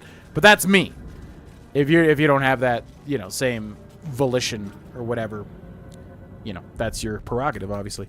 But yeah, for me, it's like, I want to completely be at the will of the dice. And whatever happens, happens. Because I'm assuming this game was designed well enough, like, you know, you can't totally just completely get obliterated, even if you have really bad luck. But who knows? Maybe you can. Maybe I just haven't gotten far enough to see that. Okay. Now we gotta... Entering the helm. Once inside, do as I say. Gotta make a decision here. Put you in charge. I'll trust my own judgment. Cane Yank.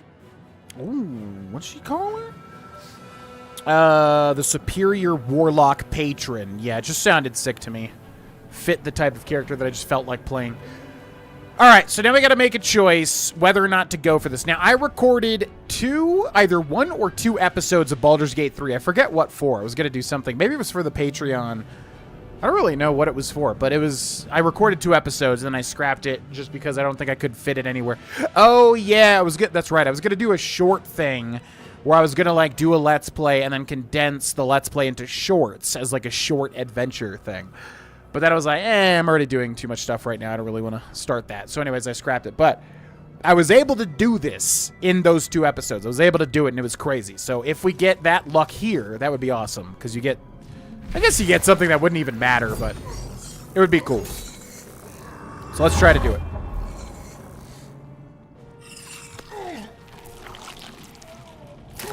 Oh my god.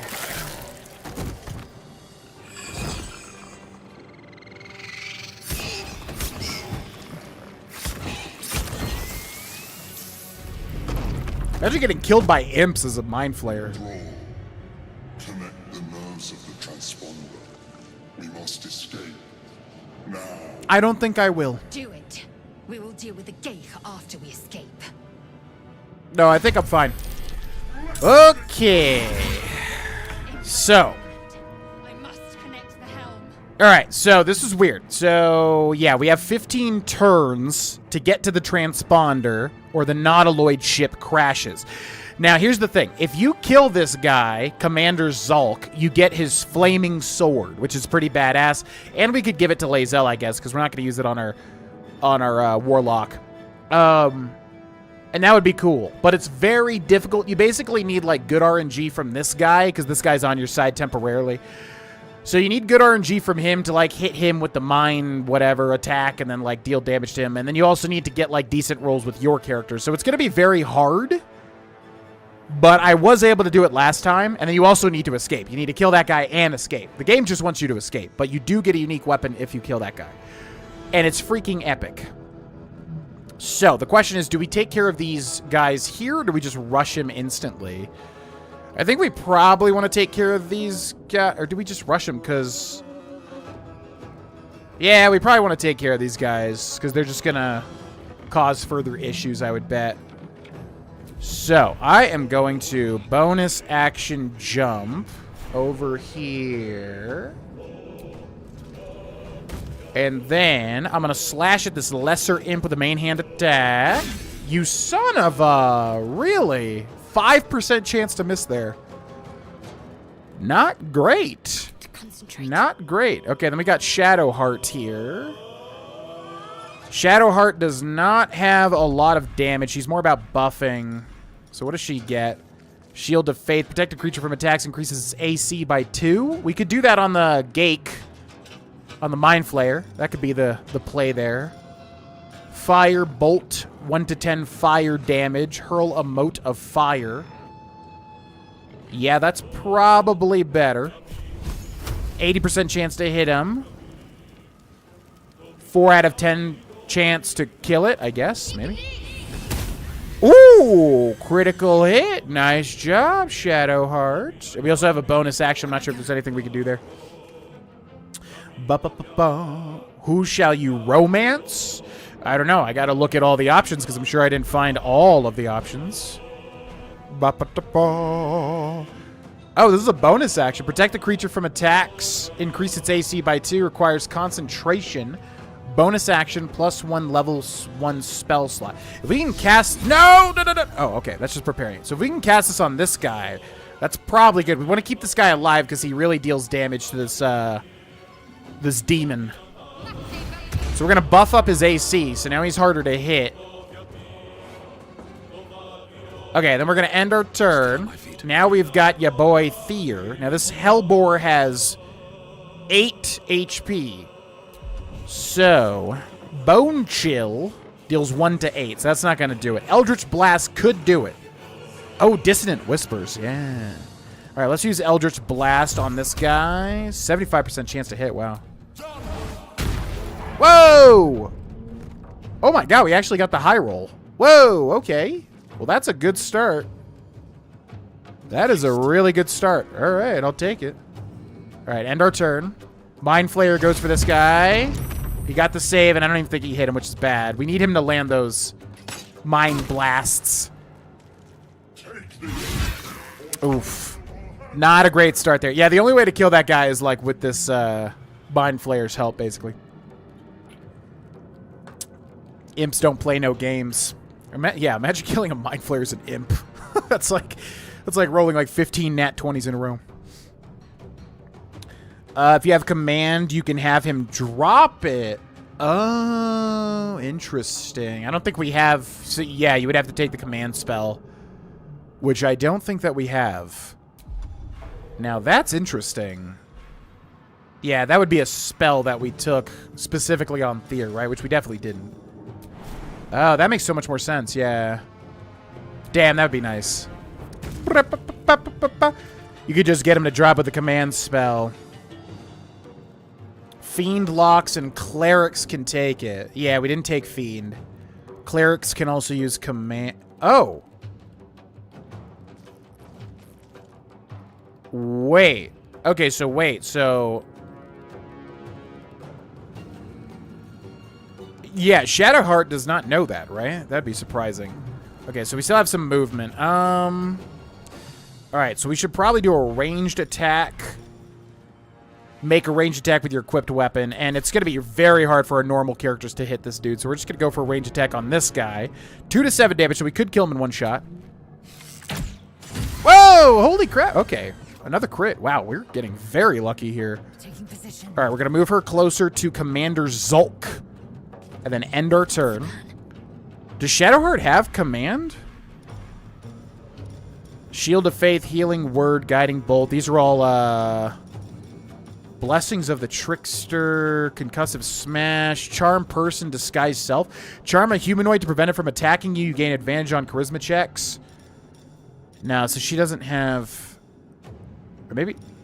No. Scroll of Detect Thoughts. Why does she have that? What? Weird. Okay. Well, darn. That would have been amazing. But yeah, I guess if you specifically take Paladin or specific type of Warlock, yeah, you could just command him to drop it, which would be awesome. All right, so yeah, we want to buff up this this Illithid here. What can we do? Shield of Faith, Healing Word, heal a creature you can see. It's a bonus action. How much is this guy? Yeah, let's heal him. Okay, 4, which is kind of a low roll, I feel like. And then we've got Main Hand Attack, Blessing of the Trickster. What does this do? Grant another creature advantage on stealth checks. That's completely useless. Firebolt, Sacred Flame, Guidance. A 1d4 bonus to ability checks, but ability checks wouldn't really matter here, right? Resistance, make a target more resistant to spell effects and conditions. It receives a 1d4 bonus to saving throws.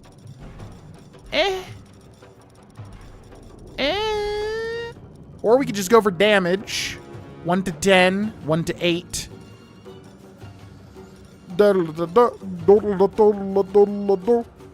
Yeah, sure, we'll give him resistance. Why not? Not enough movement will break active... Oh, it'll override Shield of Faith. Okay, so cancel that. Instead, we will just use Firebolt, which is a better Sacred Flame, right? Yeah. Oh, but this guy probably has resistance to fire, doesn't he? Most likely. So let's go for... the Sacred Flame. 40% chance to land the Sacred Flame. Do it! Beautiful, we got it. 3 damage, hell yeah. All right, let's, okay, so she's done. I wonder if this is worth the cost. And then we've got ya boy Thier. All right, so let's get as close as possible. Now, what can Thier do? Piercing Strike, Bone Chill. Yeah, we got to check out that, yeah, Dissonant Whispers, because this thing's crazy, right? Applies Frightened. So that sucks, because then that means he's going to run if he gets frightened. Also, damage 3 to 18, which is not bad. Frighten a creature.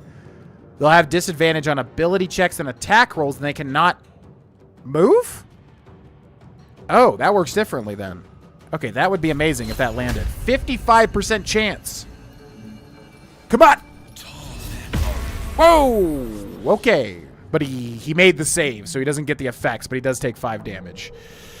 Alright, so that's something. Then what's our bonus actions here? Shove or dip? That's not going to happen. Alright, end our turn. Come on, man! Oh, come on, man. Yeah, this guy's not doing it. Our party's doing it, but this guy ain't doing it, man. Okay, with Lae'zel, what can we do here? Hamstring Shot, Pommel Strike. We could do Lacerate, which probably is the move. Let's go for that. 40% chance to hit. Does not hit. And then we go for a bonus action, Pommel Strike. Got it, but he got the save again. Your attack was resisted and the entity took half damage. Examine an entity to see its resistances. He just resisted like a normal weapon. And then we can move. It doesn't look like he's going to give me an attack of opportunity. So we should take the most useless character and try to get them to the end, which is definitely Shadowheart. Yeah. Okay. Not a great start with this Mind Flayer RNG, honestly. You can't respect Shadowheart until later. Command is how I got the weapon on my hardcore playthrough. She doesn't have it prepped automatically. You have to change her prep Wait, so you can do that before this? She has it, but it's not in the use slot. You have to change her spells before the fight. Oh, so you can change it. Can you pull up the character sheet to see resistances and stuff on console like you can on PC? Yeah, because it just said you could, but I'm not exactly sure how. There's like a way to do it, though. There's definitely a way to, like, figure out what he's got. Alright, Shadowheart. So we're going to move Shadowheart to try and get this transponder if we can't make this happen, which it's not a great start against him. But we can use Firebolt, which again, he probably has fire resistance, I would bet. So let's use Sacred Flame. 40% chance. Saved against Sacred Flame. Then we got a bonus action, which doesn't really give us anything here. So we will end our turn. Then we got ya boy Fear. So let's bring Fear over here. And then what do we got? Eldritch Blast, Bone Chill. Prevent the target from healing, but he's not going to heal. So Eldritch Blast is probably our best bet. What's Piercing Strike? Deal regular damage to possibly inflict gaping wounds? Where do we get this from? What is this from? What? Weapon action. Yeah, it's our weapon. But I don't even know what our weapon is. I'm assuming it's a staff or something. Okay, Eldritch Blast. Go! Yeah, not great. Not great. Doesn't look... if we don't get it, it's fine. It doesn't even matter. But I just want it, you know? This dude will not land an attack. This is the worst. This is the worst Mind Flayer I've gotten so far. This guy will not land a freaking attack. You suck, dude. Okay. Rush attack? Yeah, might as well. Charge forward and attack the first enemy your way, possibly pushing them off balance. Sure. Oh! He just gets all the saves. We did land it, though. Okay, and then we get a bonus action, which we have nothing really that we can do. We could shove him. Doesn't really matter, though. End our turn. Give up. Not now. We should probably just go for the transponder. We do have some time, but he's going to summon in other dudes. And this Mind Flayer is just not landing any attack. Yeah, we have 139 HP. All right, screw this. I'm just going for it. Goodbye. The only thing, we could give it to Lae'zel, but, like, she'll probably find a weapon that's just as good. Before they strike. I want it so bad, but oh well. Stupid Illithid can't land an attack. Okay, let's use our action here. Let's go for Fire Bolt on the Imp. 3 damage, half of its HP, not great. And then we have no other bonus actions, right? Nope, so end. We got you, boy. We don't need both. We only need one person to try and activate the transponder, so we might as well try to go for a kill here. Okay, let's do Bone Chill. Eldritch Blast is basically the same thing and has higher damage potential anyways. Eldritch Blast! Nope. All right, end turn. This Mind Flayer sucks, dude. The enemy sheets? Yeah, you should be able to do it. I don't know exactly. They said I could do it, but I'm not sure how to do it. I think here? Yeah. Yeah, hover over them, press down on the D-pad. So what does he have? Oh my god. Resistances to slashing, piercing, bludgeoning. Wow. The bigger resistance to fire. Oh my god. Lightning, cold, poison? Yeah, this guy gets a ton of stuff. As I figured. Okay. Well, let's just go for a hit, I guess. Lae'zel's landing these 40% like crazy. I mean, good job. Good for her. She's landing these, but this Mind Flayer just can't do it. You select examine on the enemy to see their sheets. Yep. More like future calamari, and he deserves it too. Taking the disengage action lets you leave an enemy's melee range without taking an opportunity attack. Oh yeah, that's right. I forgot we could do that. Should we just go for it? Yeah, this is a terrible start trying to get this weapon. Yeah, you basically need this guy to, like, land all of his, like, Mind Blasts. Or at least, like, most of them. Which he has not landed a single attack. So, I think we just call it there. Alright, let's go for... Where's disengage? It said dip, and I was like, oh, there it is. Because, like, dipping out of the fight. Okay, disengage. Retreat safely. Moving won't provoke opportunity attacks. Because, yeah, if you try to move around an enemy and you don't disengage, they will just hit you, basically. They get a free attack on you, pretty much. We're getting there. We're getting there. Let's end our turn. Lesser Imp's coming over to Shadowheart misses. Lesser Imp. Fiery Bolt, which misses. Okay, might as well go for it, right? So we're going to go for another Eldritch Blast. Cannot land it. Okay, Mind Flayer. Oh! Does deal 18. Okay. Mind Flayer does land an attack. I don't think it's going to be enough, but he does land something. Let's go for main hand. Lae'zel misses. Second win, which is not going to do anything. Might as well shove him. Get shoved! Oh, that actually worked. Wow.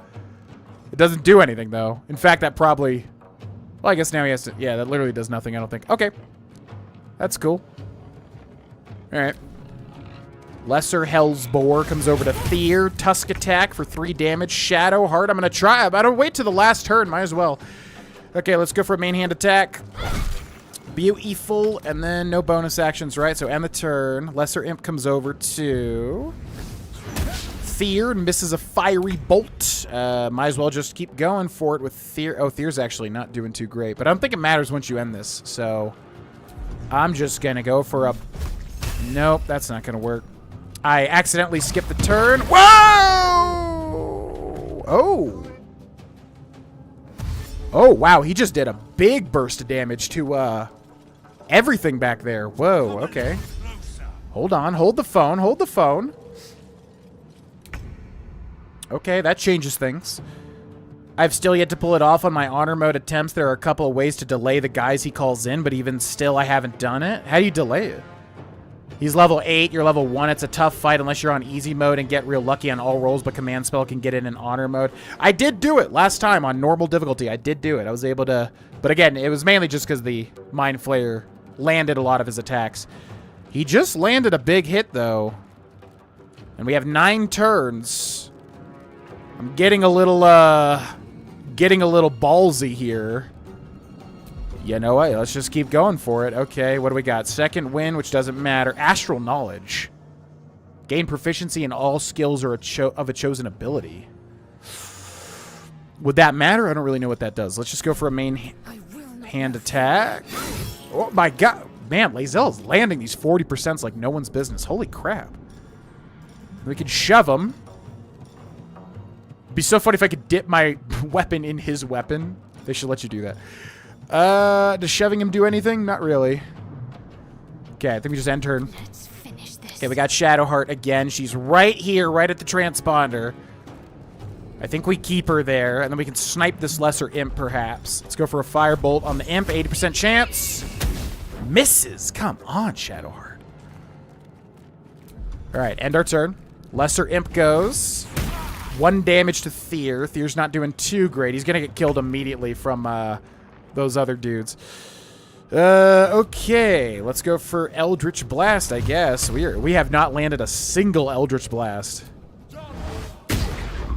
Not happening. Not happening at all. What's our bonus actions? Still nothing. Okay. End our turn. Mind Blast misses. Come on, man.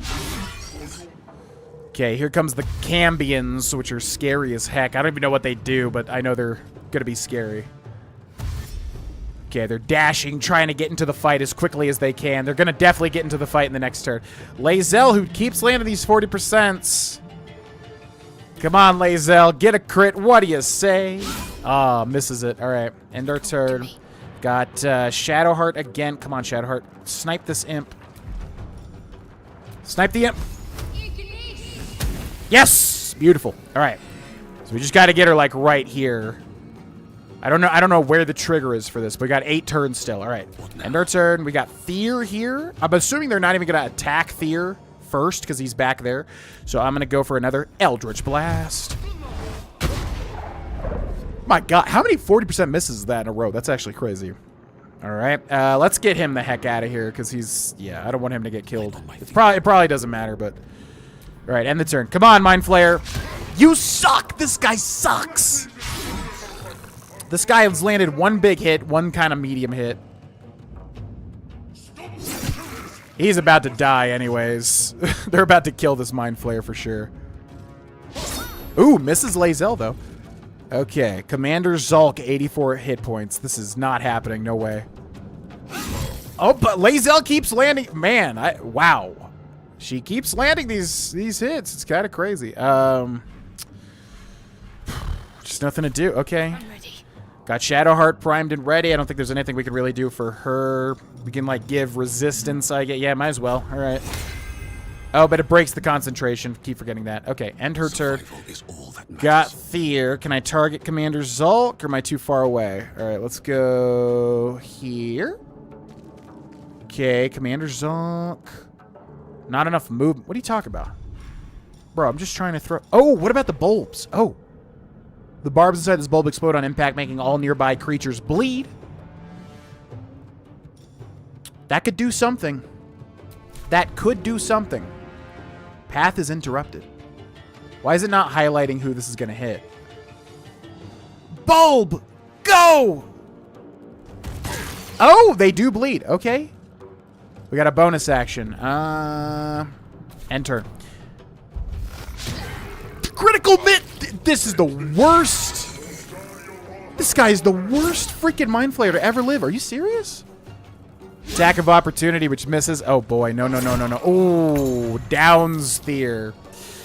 If a member of your adventuring party reaches 0 hit points, they're down. This is a state between life and death where they roll each turn to survive. On 3 successful rolls, they become stable. On 3 failures, they die permanently. Helping down characters. Down characters get back up if they regain hit points. Allies can help down characters by healing them or using the help action. Oh, the help action. Interesting. What's this Mind Flayer at? 12 HP. Okay, this ain't happening. We're out of here. Goodbye. Screw this. I tried. Oh, you're kidding. You have to literally get right to it. I thought it triggered before that. Oh. Yeah. Because we haven't... Yes. Use dash, right? And then move here. Beautiful. Descent from Avernus. Take control of the Nautiloid and escape the hells. You made it in time.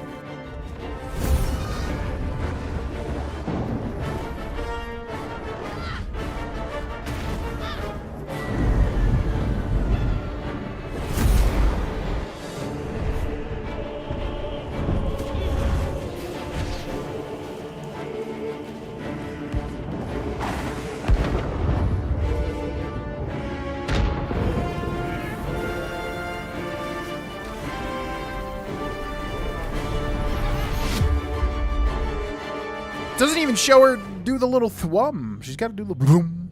I freaking love the Nautiloid ship, by the way. The design of the ship, as well as like the, you know, the teleporting function of the tentacles. How you have to, like, you know, shoot it like a, pull it like a bowstring. I love that.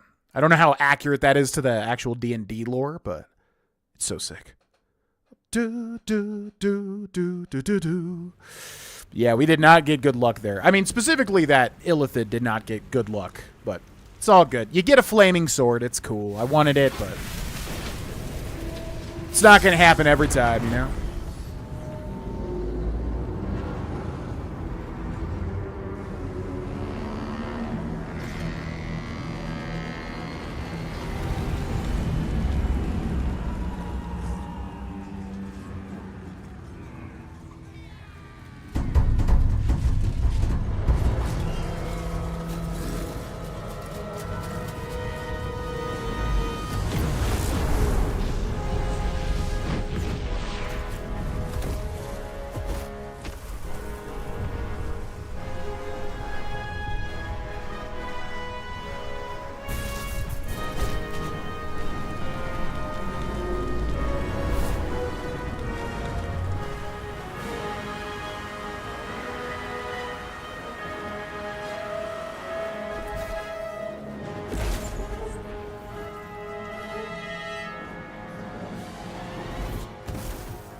Down, down, down by the river. So a magical force protected us there when we fell.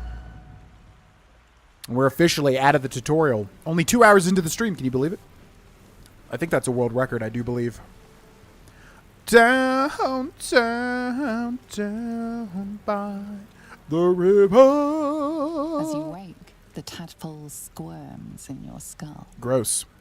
Check yourself for injuries. Orient yourself. Where did you land? The chaos of the crash site confuses the landscape. You'll need to find a settlement or landmark, and you'll need to do it quickly. The tadpole is a death sentence, and the clock is ticking.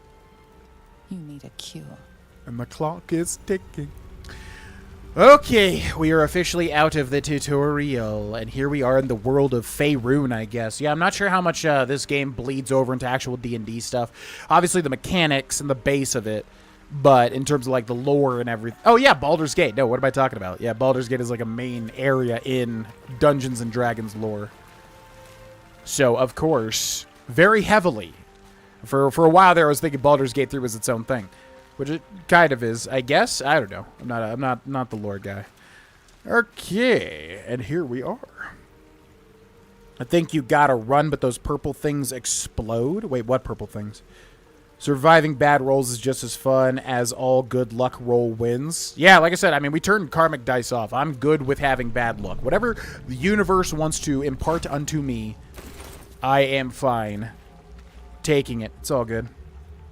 Getting the sword is a little sad because no weapon you pick up is as good for a while. I was wondering how good it was. Because, yeah, it just has, like, it has an extra, what, D4 fire damage on it. Maybe it's just got good base stats or whatever. Between Stranger Things, Critical Role, and now Legend of Vox Machina, the D&D movie, and then Baldur's Gate 3, D&D has had a big decade, as it deserves. As it deserves. Like, yeah, Dungeons & Dragons is literally just, like, perfect for me. It's, like, the exact thing that I would want to get involved in. Unfortunately, I didn't get involved in it until later in life. But, yeah, it deserves it, man. It's so unique and so fun in so many different ways. Unique items. Go to your personal chest and camp during a long rest to find some of your unique DLC items. I see, I see. Okay, I'm going to take a bathroom break. I will be back. Thank you for watching, everybody. BRB.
take time with a wounded hand, 'cause I like to feel, I like to hear, I'm half the man.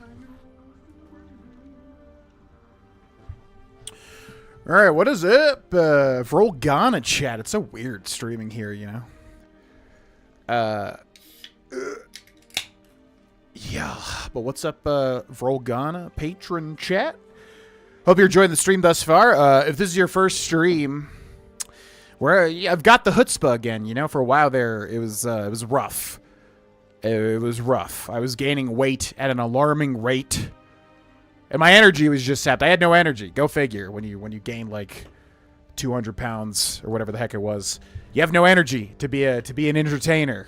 Because you're so large, you have no energy.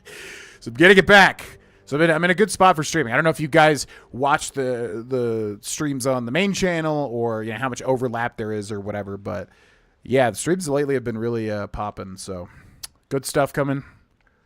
And if you want to be a part of it, sick.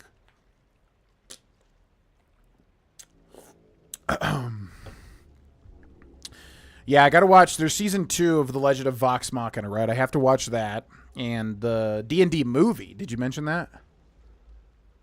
Yeah, the D&D movie. That was actually pretty good. I enjoyed it. I think it was flawed or whatever. It wasn't like an immaculate film or anything like that. But I actually, yeah, I think I saw it with Cindy and my mom and maybe my sister. I forget. But they were visiting and we saw the D&D film. And it was all the little callbacks and everything to like actual D&D stuff was so fun, you know. 100% in D&D lore. Cool. What's up, RPaz? Welcome in. What's up, Chase Williams? All right. So, yeah, I think we do have a socials. I mean, this stream's a little bit different because obviously most people here are in the Patreon. On the Patreon page. If you're here not from the Patreon page, I'm curious how you got here, unless you just found the stream. If YouTube pushed out a Baldur's Gate 3 stream or something. But, yeah, most people are from the Patreon, so most people probably, follow the socials and all the stuff. But if you don't, there should be a bunch of links popping up if you're interested on following or joining the Discord and all that stuff. And I'll probably post going live announcements in the Patreon Twitch subscriber exclusive channel in the Discord. So keep an eye out for that if you're interested. But all that being said, dun, dun, dun, by the river. Ba, ba, ba, ba, ba, ba, ba, ba. Okay, hello.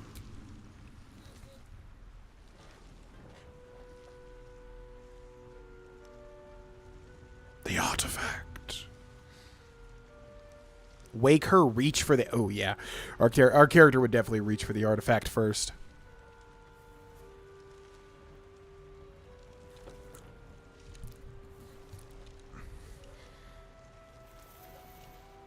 No, just kidding. Just kidding. What are you doing? Nothing. Checking if you were alive. I'm alive, yes.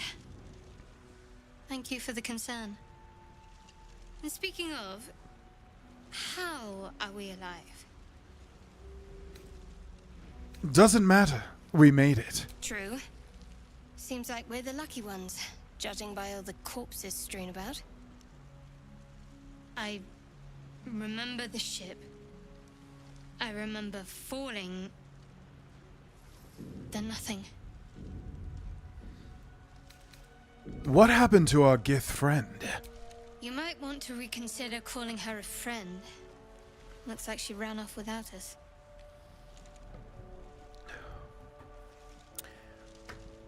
Now what? First things first.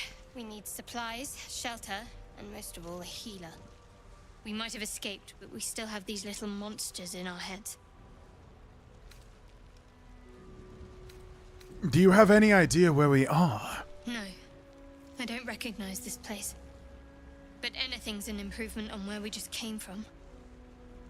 You want to stay together, I take it. We need each other. And we both know what's at stake. Can't think of better company. All right, let's get moving. One thing, just before we go. I wanted to thank you again for freeing me. It would have been all too easy for you to run right past my pod, but you didn't. I'll remember that. Lead the way. Okay, and Shadowheart officially joins the party. I don't know much about Shadowheart. You know, everyone's got their arcs, obviously. Everyone's got their, like, little, you know, stories that you go through, I'm assuming throughout the entire game. And Shadowheart is interesting. She's got a very edgy name, obviously, which immediately the first time I played this, I was like, why does she have such an edgy name? I do know a little bit about her arc, but yeah, I don't know where they're going to take it. Highlight nearby items, making it easier to find loot. Press R3 to highlight items. Yeah. Very, very big tip when you're playing Baldur's Gate 3, especially on the PC, to like hold Alt and like look at everything you can interact with. The backpack with an old floppy hat. The pouch with a potion of healing. And then also we have 2 level ups as dictated by these up arrows here. So let's press R1 What am I to do? to level up on Shadowheart. Down, down, down by the river. Okay, so level ups in D&D are like way bigger than like in something like Fallout 3 or something. When you get a level up in a D&D game like Baldur's Gate 3 or in real D&D, it's huge, typically. So, Cleric level 2. Health increased from 10 to 17. Level 1 spell slot unlocked, which I'm still always confused by spell slots. I really need to get better at these. But yeah, basically you have different spell slots like level 1, 2, 3, etc. And you can usually use like a level 1 spell, but you can use it as like a level 2 or 3 version, which then uses up that level spell slot, if that makes sense. So you might have like 4 level 1 spell slots, 2 level 2, 2 level 3, whatever. And then you can use certain spells at higher levels. So it's very confusing as somebody that hasn't really played with spell slots a lot. Although I am playing a paladin with spell slots, so getting a little bit better at it. And then, yeah, Channel Divinity, which paladins also get. You gain the ability to channel divine energy starting with 2 effects, Turn Undead, an effect determined by your domain, replenished by short or long rest. So again, short rest you could do whenever. Long, and so you can just refresh your cooldowns with a short rest. But long rest, you need to basically use resources, like a bigger thing. And those are usually, the big stuff gets reset when you do that. Turn Undead. Pray to turn all undead that can see you. The condition ends upon taking damage. And it's a Channel Divinity. Yeah, basically Channel Divinity is just like 1 special action per short rest, I think, right? Yeah. Invoke Duplicity. Distract your enemies with an illusion. Within 10 feet of the illusion, attack rolls have advantage for you and your allies. Both the attacker and the creature must be within 10 feet of the illusion. Yeah, so that's an interesting ability. And that's also a Channel Divinity. Add class. Wait, you can multi-class with... Is that what that is? Multi-classing, yeah. This advanced feature allows you to build powerful combinations of classes at the expense of higher-level class features. You can only level up 1 class at a time. Yeah, wow.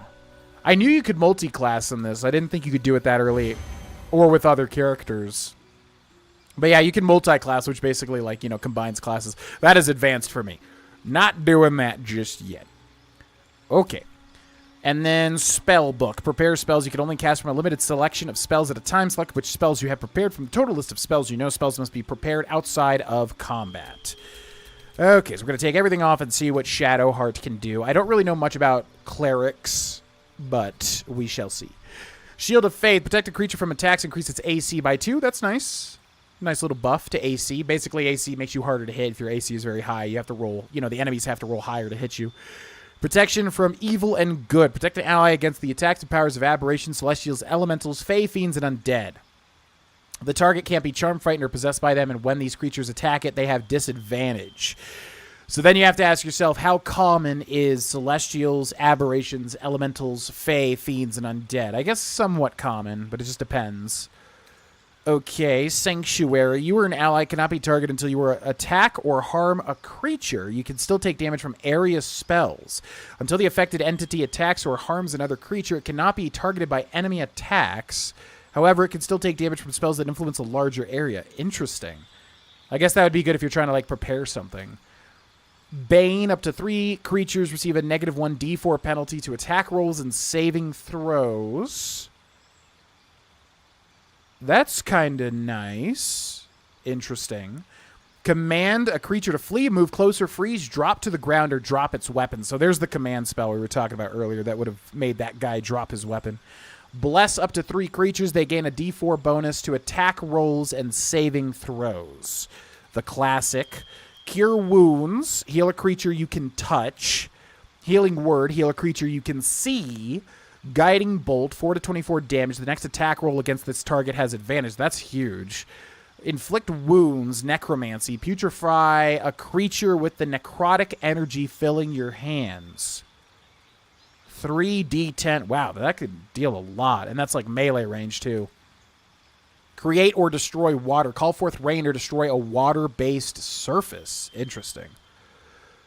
Okay, so we get 5 of these. I'm going to take both healing spells. I am going to take Guiding Bolt and Inflict Wounds and also Command in case we come up against another guy that can drop his unique weapon or something like that. Yeah, let's do that. Bada bing, bada boom.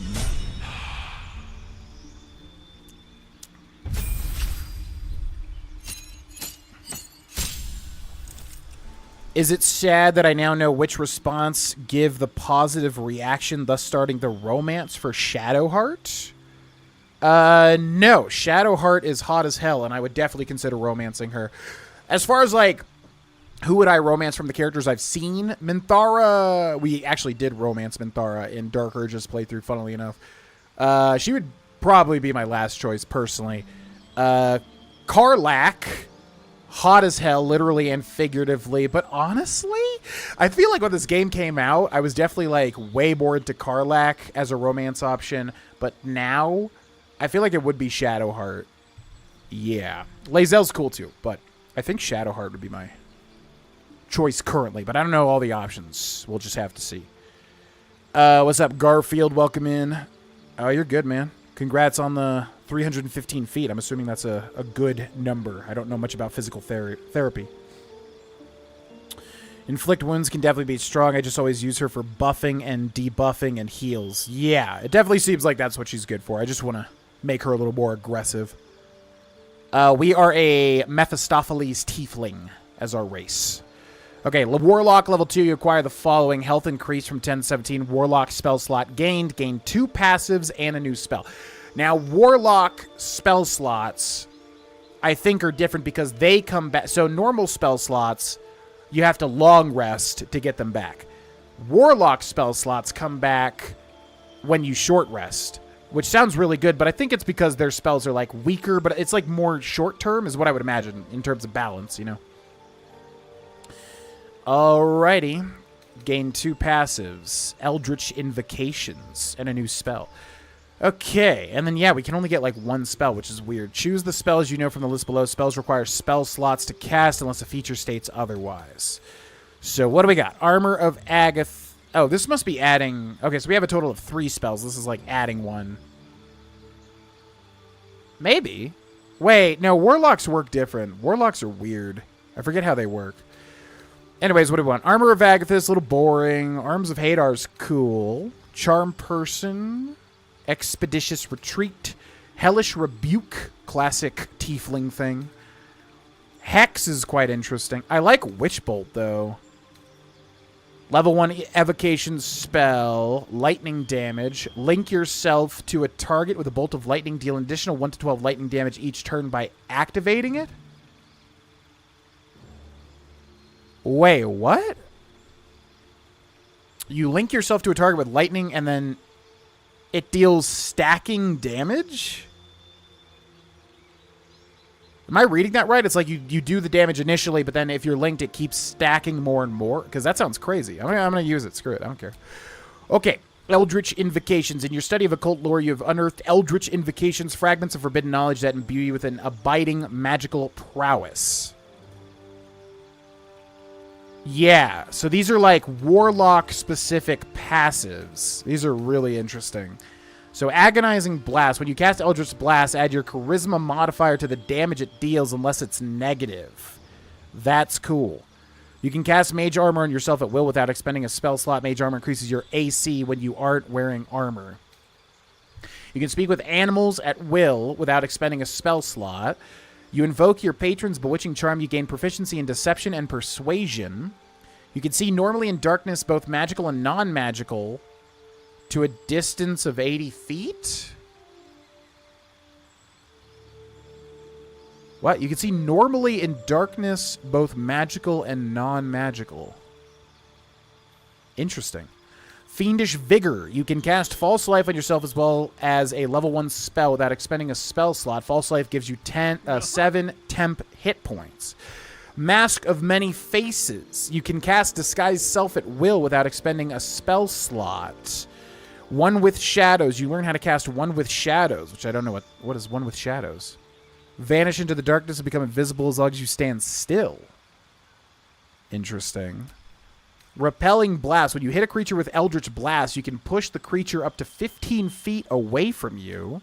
Thief of 5 Fates. Once per long rest, you can cast Bane using a Warlock spell slot. Bane targets up to 3 creatures that receive a D1, a D4 penalty to attack rolls and saving throws. Okay, definitely Agonizing Blast. I like that a lot. And then what else? What else? One with Shadows. I don't see how that really helps us. Repelling Blast, we're usually going to be far away from enemies anyways. Fiendish Vigor is interesting. You get 7 temp hit points. Not bad, not bad. Beguiling Influence, though. You invoke your patron's Bewitching Charm. You gain proficiency in Deception and Persuasion. But we already have Intimidate, didn't we? Beast Speech is cool, but it doesn't... Yeah, actually, Beast Speech... Yeah, this is really good to get, because there's so much that unlocks if you can talk to animals. But it just doesn't fit my character that much.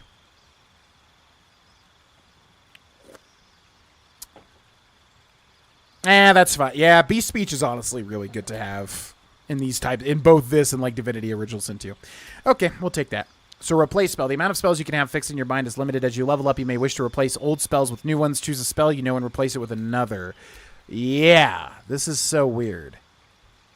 The selected spell will be removed from your spells and actions, and then you can add a new spell. Because, yeah, Warlocks are really weird with this. Well, let's go Tasha's Hideous Laughter. I don't even know if we want to do this, but... Yeah, and then... Oh, they're just... they're from the ones that we didn't choose. Okay, then we'll take Arms of Hadar. I'm sure we can, like, switch this back in at some point. Okay. Cool beans. Gotten to know the dialogue well. Minthara has a lot more if you go that route in the later game. Definitely not. We did that with Dark Urge. And, which, by the way, I was going to say, did they remove Dark Urge? We didn't even see an option to go Dark Urge, right? Did they change that or something? Because for those that don't know, there was an option to play as like a really like dark, evil character. And it was like its own character sort of thing. And we did that. We did that on YouTube. And we did like the entirety of Act 1 with it. And there was like really dark stuff. For instance, there's a squirrel that you normally could just like choose what to do with it or whatever. But with Dark Urge, he just immediately kicks it. Like you can't even choose it. It's freaking crazy. So it didn't seem like we were able to choose that, which is really weird now, you know. What's up, Chase? Welcome in. Sorcerer. Yeah, I'm definitely not a big sorcerer slash wizard guy. I much prefer like a darker warlock type character. And we all row with the spray on our necks, and we all row with the spray on our backs, and we all row with the sea beneath our feet, and the bitch queen stays the storm. Wave mother, lash us to the prow. Wave mother, we ask to sail your skirt if you allow. Wave mother, wave mother. Sink us if you will. Wave mother, our skulls are yours with brine and sand to fill. Souls away and anchors still. The wind won't move without the bitch queen's will. We'll wait gladly years and days till the bitch queen brings the waves. Hey ho, she told us so. Hey ho, she told us so. You can read books and notes you have picked up in your inventory. Yep. Bup-a-dee-boop. Take all that stuff. God, this game is so pretty. Be sure to collect food and drink as you find it in the world. You will need the supplies to restore your health and resources when taking a long rest. Yes, yes, yes, of course. We've got a perfumed letter. Sigh, I love you. There, I said it. And if you meet me tomorrow, I'll say it again and again and keep on saying it till we're old and grey. So let's do it. Let's go to Baldur's Gate. I know it's risky, but so's staying here. The last few months have been hard, but they're always a little easier when you're there. Leave your boat and meet me at the hill overlooking the old bridge. Bring whatever you can carry. We'll make do without the rest. Don't be late. Love, Anna. What a beautiful love story that was. If Witch Bolt hits, you have a tether and can reactivate it on your turn. Oh, I see. So it just gets around the spell slot then. Because I was trying to understand the benefit of it, but now I see. It uses a spell slot, but if you're tethered, you could just keep using it without using other spell slots. Aha. Okay, that's interesting. I like the sound of that. Do, do, do, ba, da, dee, da. Give me that murgrass, won't you? No way to sub to the channel yet. The only way to, like, support this channel financially, and obviously people are already doing it on Patreon, but if people want to go the extra mile or anything, the only way would be to donate through a donation link. That's the only way because, yeah, this channel is not monetized. We'd have to get 500 subscribers. And I think it's like watch time as well. YouTube is so weird now. There's just like a whole bunch of different things you have to do. I think with this channel, watch time is really good. So the watch time thing will happen naturally over time. But the subscribers, I think, will have to go up to 500. And then we could do certain monetization stuff like becoming a member and whatever. But yeah, as for now, the only way to support through this channel is like a donation link. But like I said, people already support on Patreon, so it's whatever. I'm just doing it to hang out with peeps and give back, you know. Ba, ba, ba, ba. Alchemy. Your party has found some alchemical ingredients. Gather them into one inventory to use alchemy to craft your own potions, poisons, and elixirs. But as we know, I do not mess with alchemy. Ever. That's just not what I do. Although I'll try it in this one, obviously. But not now. Later. Warlocks only have 2 spell slots at those levels, but those spell slots are recovered after every short rest. So if your party takes 2 short rests in a day, you'll be able to use 6 spell slots. Right. So I get... Okay, so the Warlocks get the ability to recover their spells after each short rest, which is huge, but they only get 2 spell slots where other classes would get much more. I suppose, right? We get that open easily. You can use your Thieves' Tools to pick a lock, or you can find its key. Be warned, your Thieves' Tools will break on a failed attempt. Yes, yes, yes. Okay. We got an Ancient Sigil Circle. This is the map of your surroundings. You can view quests, locations, and place custom markers. You can also teleport to waypoints you have discovered by selecting them. Yep. Okay, so that's the map system. Cool beans. Cool beans. Grab this little belladonna. The belladonna! Oh, the belladonna! Whoa, that's cool. Where's the belladonna? Give me the belladonna. Give me that. Thank you. Now let's go this way. God, this game is so pretty. I love the color in this game. As I've said many times, I love when games actually use color. So many games are just like, let's make our game 3 shades of gray and green. It's like, why? Why are games so afraid of color? Those wretched things. Okay, we got a fight coming up. Talk with animals for free is really good, as is repelling blasts. Push people off ledges. Oh. But how do you loot them then? If you push a person off a ledge to their death, does it make looting weird, or is there a way around that? Dark Urge is the real story of Baldur's Gate 3. It's in with the origin characters. Oh, I must have just missed it then. Yeah, I've heard that like Dark Urge is supposed to be like the real story. No, don't spoil anything, but I'm very curious as to how that works. Because you do some messed up stuff in that playthrough, which I really like, but there's just so many freaking playthroughs I want to do with this game, and it's so massive. It's like I only have my lifetime to live. Like, how am I supposed to do it? You know what I mean? Okay, just took 1 fire damage there. Not good. Not good at all. Just wanted my badge. Yeah. Positioning is important. Range attacks from above are more likely to hit, while range attacks from below hit less often, which is a Divinity Original Sin 2 thing. Stay back.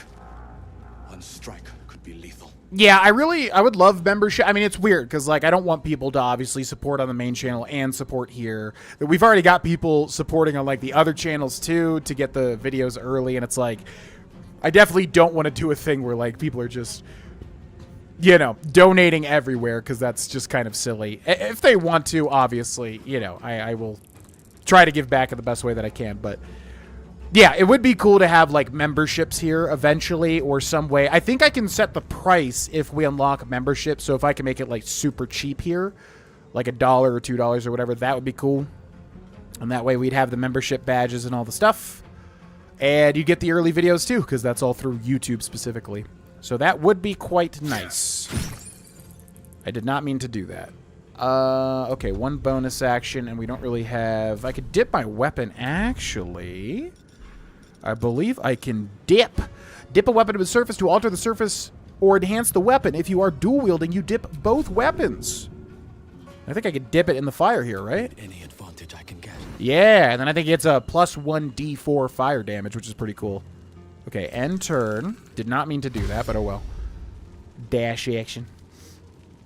Alchemy is pretty good and not too hard to craft, but picking things up gets tedious. Yeah, it's just a system I definitely do not want to learn just yet. But eventually I will for sure. Okay, an intellect devourer. You can have my main hand weapon. Not enough resources at. Yeah, that's what I thought. I was about to say. Okay, nothing else to do here. We could also maybe dip, but whatever. Doesn't really matter. Intellect Devourer with the dash action, which uses up its action. Claws on Fear, which misses. Okay, we don't really want to be here with Fear, but if we move away, we get an attack of opportunity. What can I do? I guess we'll just attack. Don't I have something? Yeah, this thing. Piercing Strike. Oh, yeah, we'll do that. Beautiful. Beautiful. Okay, end our turn. Claws on Shadowheart, which misses, and then this thing is at 6 HP. This thing's at 9, so we'll go for a hit here. 6 HP, just enough. Fantastic. End our turn. Claws on Fear, which deals 6, which is actually huge this early in the game. Party members next to each other in the initiative order can act simultaneously. You can freely switch between them and take their actions in any order. That makes sense. Okay. Well, let's go for another hit. Why does it say that it's ranged? Like, what weapon do I have as a warlock? I don't even know what it is. I'm assuming it's a staff, right? Because it's saying, like, a ranged attacker, unless that's just the normal attack icon there. You fight well. Okay. Perhaps our survival isn't such a distant prospect. Take a short rest to recover half your hit points and some other resources. Open game menu and then short rest. Yeah, let's do that. Oh, that's right, because I was going to say, if you can just keep repeating short rests, you can just infinitely heal. But you only get two short rests per log rest, right? So yeah, I think we'll do that here. Keep going a little longer now. Okay, let's not step in the fire again. I keep doing that, and that's not good. Let's check the little Intellect Devours. We get an Intellect Devourer Cerebellum. I want to tell you how much gold they're worth, too. Interesting. Ooh, we could use Mage Hand to move that thing, couldn't we? Mage Hand. Create a spectral hand that can manipulate and interact with objects. I've literally never used this once in or out of real D&D. So how does this work? Mage Hand. You have summoned a creature, select its portrait in the party line to control its actions. Oh ho ho. The Mage Hand! And then with the oh, this is so cool. Okay, and then I can click like L1, right? To like grab this thing. And then move it. How do I like move it though? Examine? Intellect Devour, scroll tooltips on. Context menu, throw, yeah, throw, and then throw that over here. That's so cool. Okay. Cool. Done. How do I get out of this? Examine context menu. How do I go back to... ungroup summons. How do I just go back to Thier? There we go. He was empty, but I wanted to do it anyways. It was cool to me to do it. Okay. Whoa, what was that? Mage hand disappeared. Oh, because it like lasts 10 turns, but turns are in real time. Okay, and then how do I do a quick jump? I guess I can just... I wonder if there's a way to like hotkey this. Okay, we're going to jump up here. And then jump up here. Beautiful. Okay. Let's be on our way. Some you can't loot, like lava, but if you can reach the body, you can loot them. Yeah. Oh, like the people being launched off. If you can reach the body. Yeah, that's what I'm curious about. Because like if a guy has a really powerful weapon or something, and then you use... Wait, how do I view... Yeah, there we go. If a guy has a really powerful weapon or something, and then you use, like, Eldritch Blast to push him off, and then he, like, yeah, you can't get to the body. Like, you just lose out on that, you know, unique weapon or whatever. That would suck, but obviously just comes down to whether that happens or not. Okay, jump up here. And we've got a little Mind Flayer here. Dead Mind Flayer with a Void Bulb, a Skull, and a Potion of Healing. And there's something over this way as well I do quite remember. Abducted Nobleman. Silver Locket, 45 gold, a Rapier, and a Blue Cap Mushroom, I assume. You step into a surface that can become dangerous if affected by elements like fire or lightning. Most surfaces like this can be washed away with water. I see, I see. Okay, jump up here. And we got a cartilaginous chest with Wizard's Bane oil. Don't even know what that is. Caustic bulb and a potion of speed. Alright, now sometimes when you jump you gotta be careful because you'll take damage. Okay, cool. Let's go. Boom, boom, boom. Warlocks have rapiers? What? I have a rapier equipped? Or daggers. Wait, yeah, that's weird. I did not expect a warlock to have a rapier. Okay, select. So how do I melee main hand? Then I could just switch to anything in my inventory. So yeah, we have a dagger. That's weird. I didn't expect that. Proficiency with this weapon type unlocks blah, blah, blah. Not proficient with martial weapons or rapiers. Wait, so warlocks use daggers? Yeah, because he's not proficient with, like, anything else here.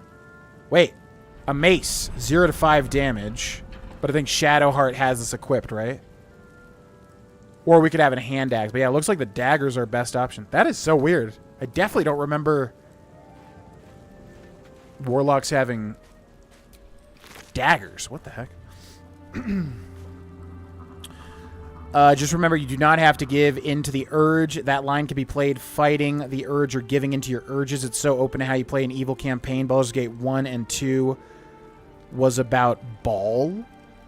Yeah, I know part of the Dark Urge, because we did the whole Act 1 basically as Dark Urge, and I remember you could resist it. I think I tried to give in as much as I could, and really, really dark stuff happened.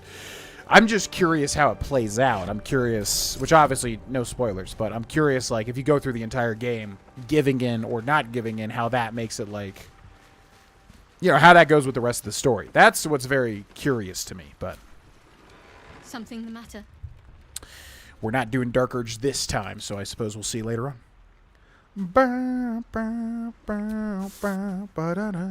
If it's called Abyss, there's usually gone, but it's a good amount of time you can cause fall damage and still get to them. Oh, that's right. Yeah, it has like an Abyss thing. I remember that. It's like a specific type of zone where they can fall into. Down, down. Yeah, I know. That's why I love this game. Is like you can play it 100,000 different ways. It's freaking amazing. It's literally probably one of the best top like 3 games ever made. I'm curious if it would beat out Red Dead Redemption 2 for me as what I would consider the best game ever made. Obviously, a lot of that's subjective as to your taste, but the sheer amount of work put into Red Dead 2 and also clearly Baldur's Gate 3 would have them go up against each other. Now this, when I recorded like those 2 episodes, I saw this recently and I was like, how the heck did I never know about this little zone over here? Because I never knew about it until I recorded those 2 scrapped episodes, like maybe a month or 2 ago or something. Because there's a whole thing over here. Check this out. In the mud around that rock. Okay, so we're going to move this. Not enough strength. Oh. I'm a weak little warlock. I definitely became better with alchemy in my last playthrough. It can really help. Well, you guys know me. I resist alchemy to the nth degree, but perhaps this playthrough. Not enough space. Targets too far. What do you mean targets too far? What? Target is too far. What do you mean? So I'm assuming she has enough strength to do it, right? Actually, what is her strength? Her strength is 13. While Thier's strength is 8. Oh my god, he's a weak man. Okay, you go over here. And then you use that muscle, Shadowheart. Target is too far. Okay, that'll work. Scuffed rock. Okay, so then we can... Alright, then we can switch back to Thier. Then we can hold L3, right? Yep, and then do... this? Ha ha ha! Ornate chest, Harper's Notebook. A tattered collection of reports held together with a moon and harp seal. There is frequent mention of sacrilegious activity among a local Selionite sect. Hopefully I read everything there. Ruby, Harper's Map, Potion of Speed, 16 gold, Bloodstone, and Harper's Map. The stained, ragged map has passed through countless hands. A little harp makes an area called Moonrise Towers, with a small inky crescent sketched in the nearby forest. Below the crescent is a more recent scrawl, Cache. Very cool. So yeah, a little bit of a treasure hunt there. Yeah, I'm coming. Hold on. I'm doing stuff. Relax. Oh, you want to know how it plays out? Cracks knuckles. You can make the rapier your packed weapon. You will gain proficiency with that weapon when you make it your packed weapon. Ah, okay. Interesting. Oh, yeah, so I must have chosen a packed weapon. I'm assuming. I don't remember exactly what we did. But we did play a warlock as Dirge before, but yeah, I don't remember any sort of thing. Maybe I do remember a packed weapon thing. What really makes this game stand out to me is the writing and the voice acting. The story is great by itself, but those 2 things just took it over the top. Every aspect of this game, as far as I've seen, is done extremely well. The only thing that I could point out as like a negative is the character animations, but obviously you kind of have to do that because there's so many throughout the game. But like, you know, they're a little awkward. Like that opening cutscene where the Nautiloid crashes and then you see, I think it's Minthara, right? Who looks like she's just making weird expressions. Not a big fan of that, but again, you kind of have to do it, as I understand. Oh, it's R3. I keep pressing L3. Ba, ba, ba. What up, Failer? Hurry. I've got one of those brain things cornered. Do you now? In the grass. You can kill it, can't you? Like you killed the others? I don't trust you. Easily stand back, kill it yourself. Yeah. Kill it yourself. You look capable enough. I was hoping for a kind soul. Well, not to worry. Oh, he still grabs you when you say that? Come on, man. Okay. So this man has pulled a dagger on me. Dexterity, quickly roll away. Strength, push yourself to your feet. Now, we definitely have higher dex, but I'm wondering if there's a way to see it. I guess you have to open up your character menu. Quickly roll away. Okay, we need a 9 here. Oh, yeah, we can add a bonus. That's right. We can add guidance, which resets on short rest, right? Wait, so did I just do that and I can go back? Okay, so yeah, we'll add guidance. Is that selected? Okay, cool. Yeah. So basically, Shadowheart can do guidance, which gives us a D4 to ability checks, which means we have 1 through 4 extra points, depending on the roll. Okay, so we need an 8 here, ideally. Beautiful. Get absolutely destroyed, Astarion.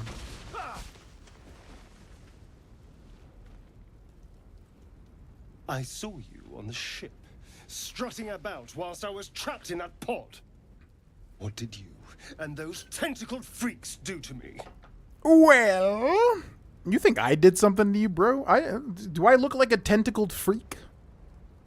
Being able to craft haste potions? Oh. I have a question, GV. Is the game Baldur's Gate 3 on consoles such as PS5 or Xbox? Yes.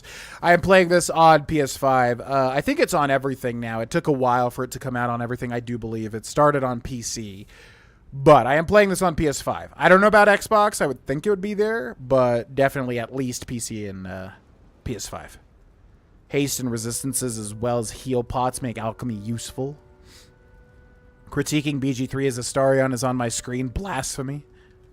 Well, while we're down here. Yeah, I don't know what our character's sexuality is going to be. We'll figure that out. Because you have a lot of fluidity in that area in this game, I would imagine. I haven't done anything to you. Yet.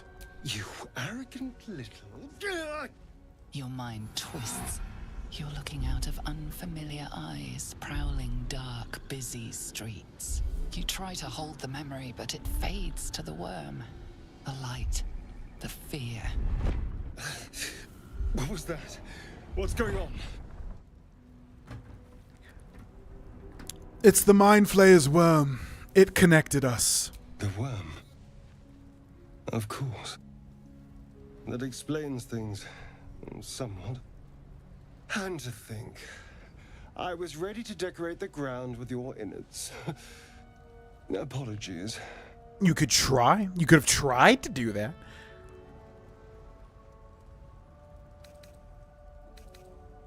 Apology accepted. I might have done the same, were the roles reversed. A kindred spirit. My name's Astarion. I was in Baldur's Gate when those beasts snatched me. And then we get the Baldurian being a member of the Baldur's Gate citizens. Introduce yourself. You're a Baldurian too. Why not? Is that so? We clearly move in different circles. So, do you know anything about these worms? Yes, unfortunately. They'll turn us into mind flayers. Turn us into...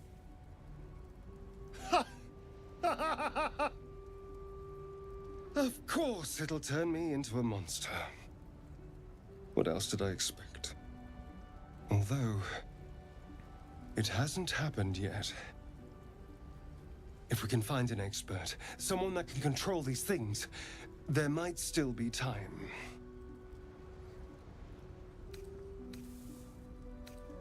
You should travel with me. Our odds are better together. You know, I was ready to go this alone. But maybe sticking with the herd isn't such a bad idea. And you seem like a useful person to know. All right. I accept. Lead on. The Pale Elf. Your party is shown on the side of your screen. The portraits show your character's health and conditions. Okay, we got Mr. Astarion, who the entire internet was so horny for when this guy came out, when this game came out. Astarion, the level 1 rogue. We will now level up to level 2. Ba-ba-ba-ba. Are you going to try any mods, such as level curve 13 to 20? No. Perhaps in the future, but I typically play games vanilla, especially big, chunky games I can sink my teeth into, like this one that I have not played all the way through before. So definitely not anytime soon. I mean, perhaps in the future if I'm just a mega BG3 fan, I'm like, I need to play mods, but yeah. Xbox was the last to get it almost 6 months after it was released on PC. Oh. That's actually sooner than I would have thought. Are you imitating Astarion's turn of speech? No, I want to make it separate, but yes, it's a little Astarion. I know. I want to make it different, but Astarian's got the perfect kind of snarky voice, unfortunately. Rogue level 2, you acquire the following: health increase from 10 to 17, cunning action, hide, dash, and disengage. So this is what I was talking about, where basically you can use actions as bonus actions for the rogue that you would normally have to use an action for. So you can disengage, you can dash, you can hide. Pretty much is what that is. Pretty simplistic level up there. Astarian, I did not dare say. Okay, now we can get other party members as well, and we'll have to choose here eventually. So where should we go? We should get party members ASAP, and I typically never did the thing where I went and got the other lady. But I think we'll do that, honestly. I have no idea who I want to use as our party for this particular playthrough, but we'll figure it out, of course. We shall figure it out. A mind Wait, I don't want to play as Astarian. I want to play as my character. Dangerous. Be careful. A trapped mind flayer. 3 health. The dying monster. This is the thing that abducted you. You could end its life here and now, if only you didn't feel compassion. Compassion? Compassion. Yeah, we don't feel compassion for this thing. I mean, we literally do, because the worm controlling our brains.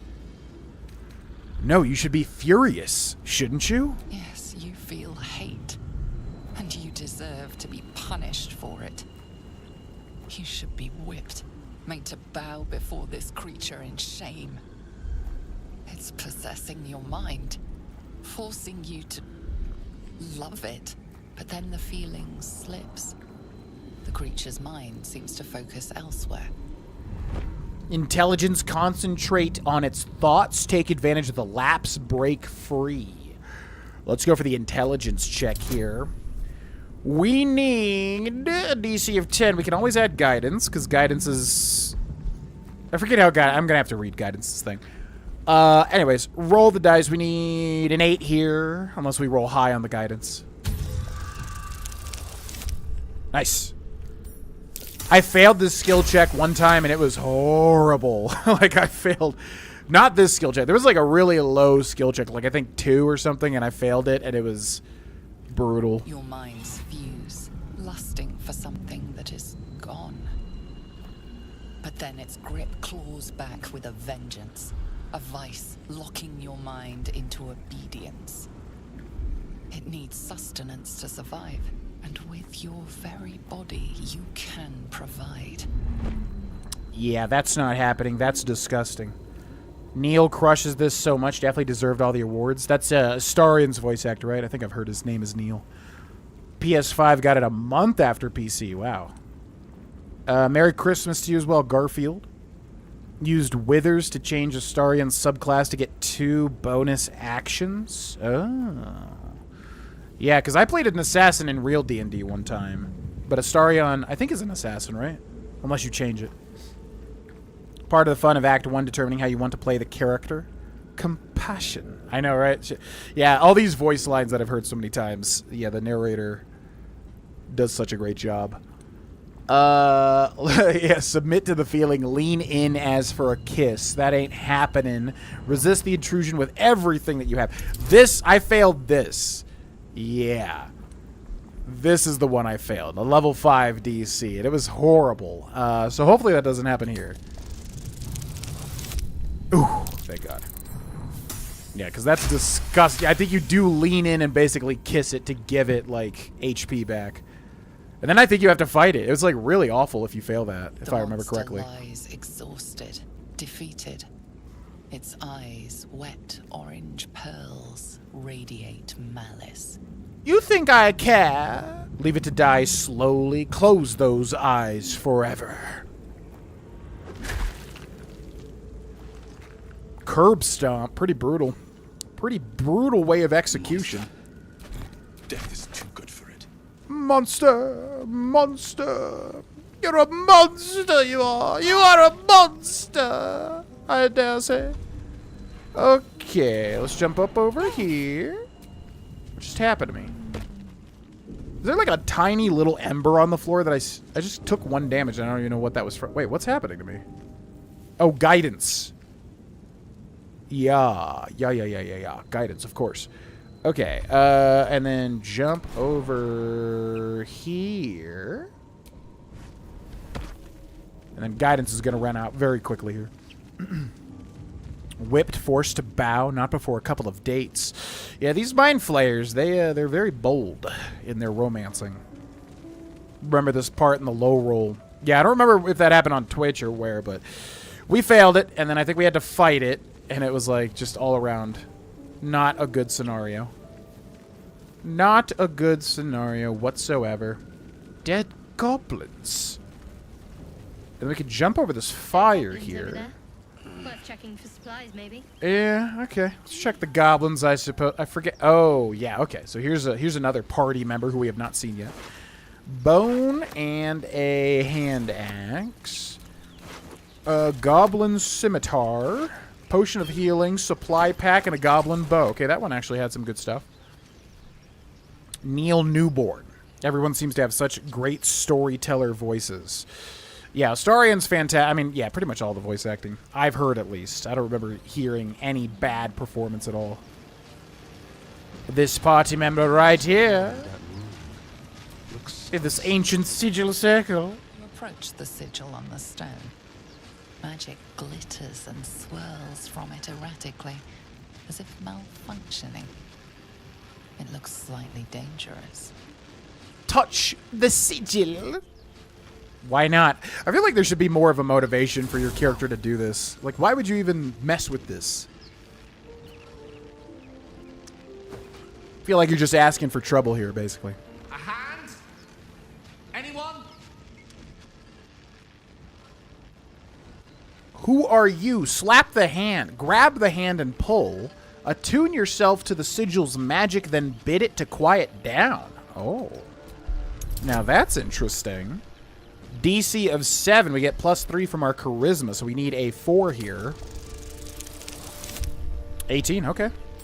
We're rolling pretty high. We're rolling pretty high. We're high rolling. Whatever you're doing is working wonders. Now a quick little pull should do the trick.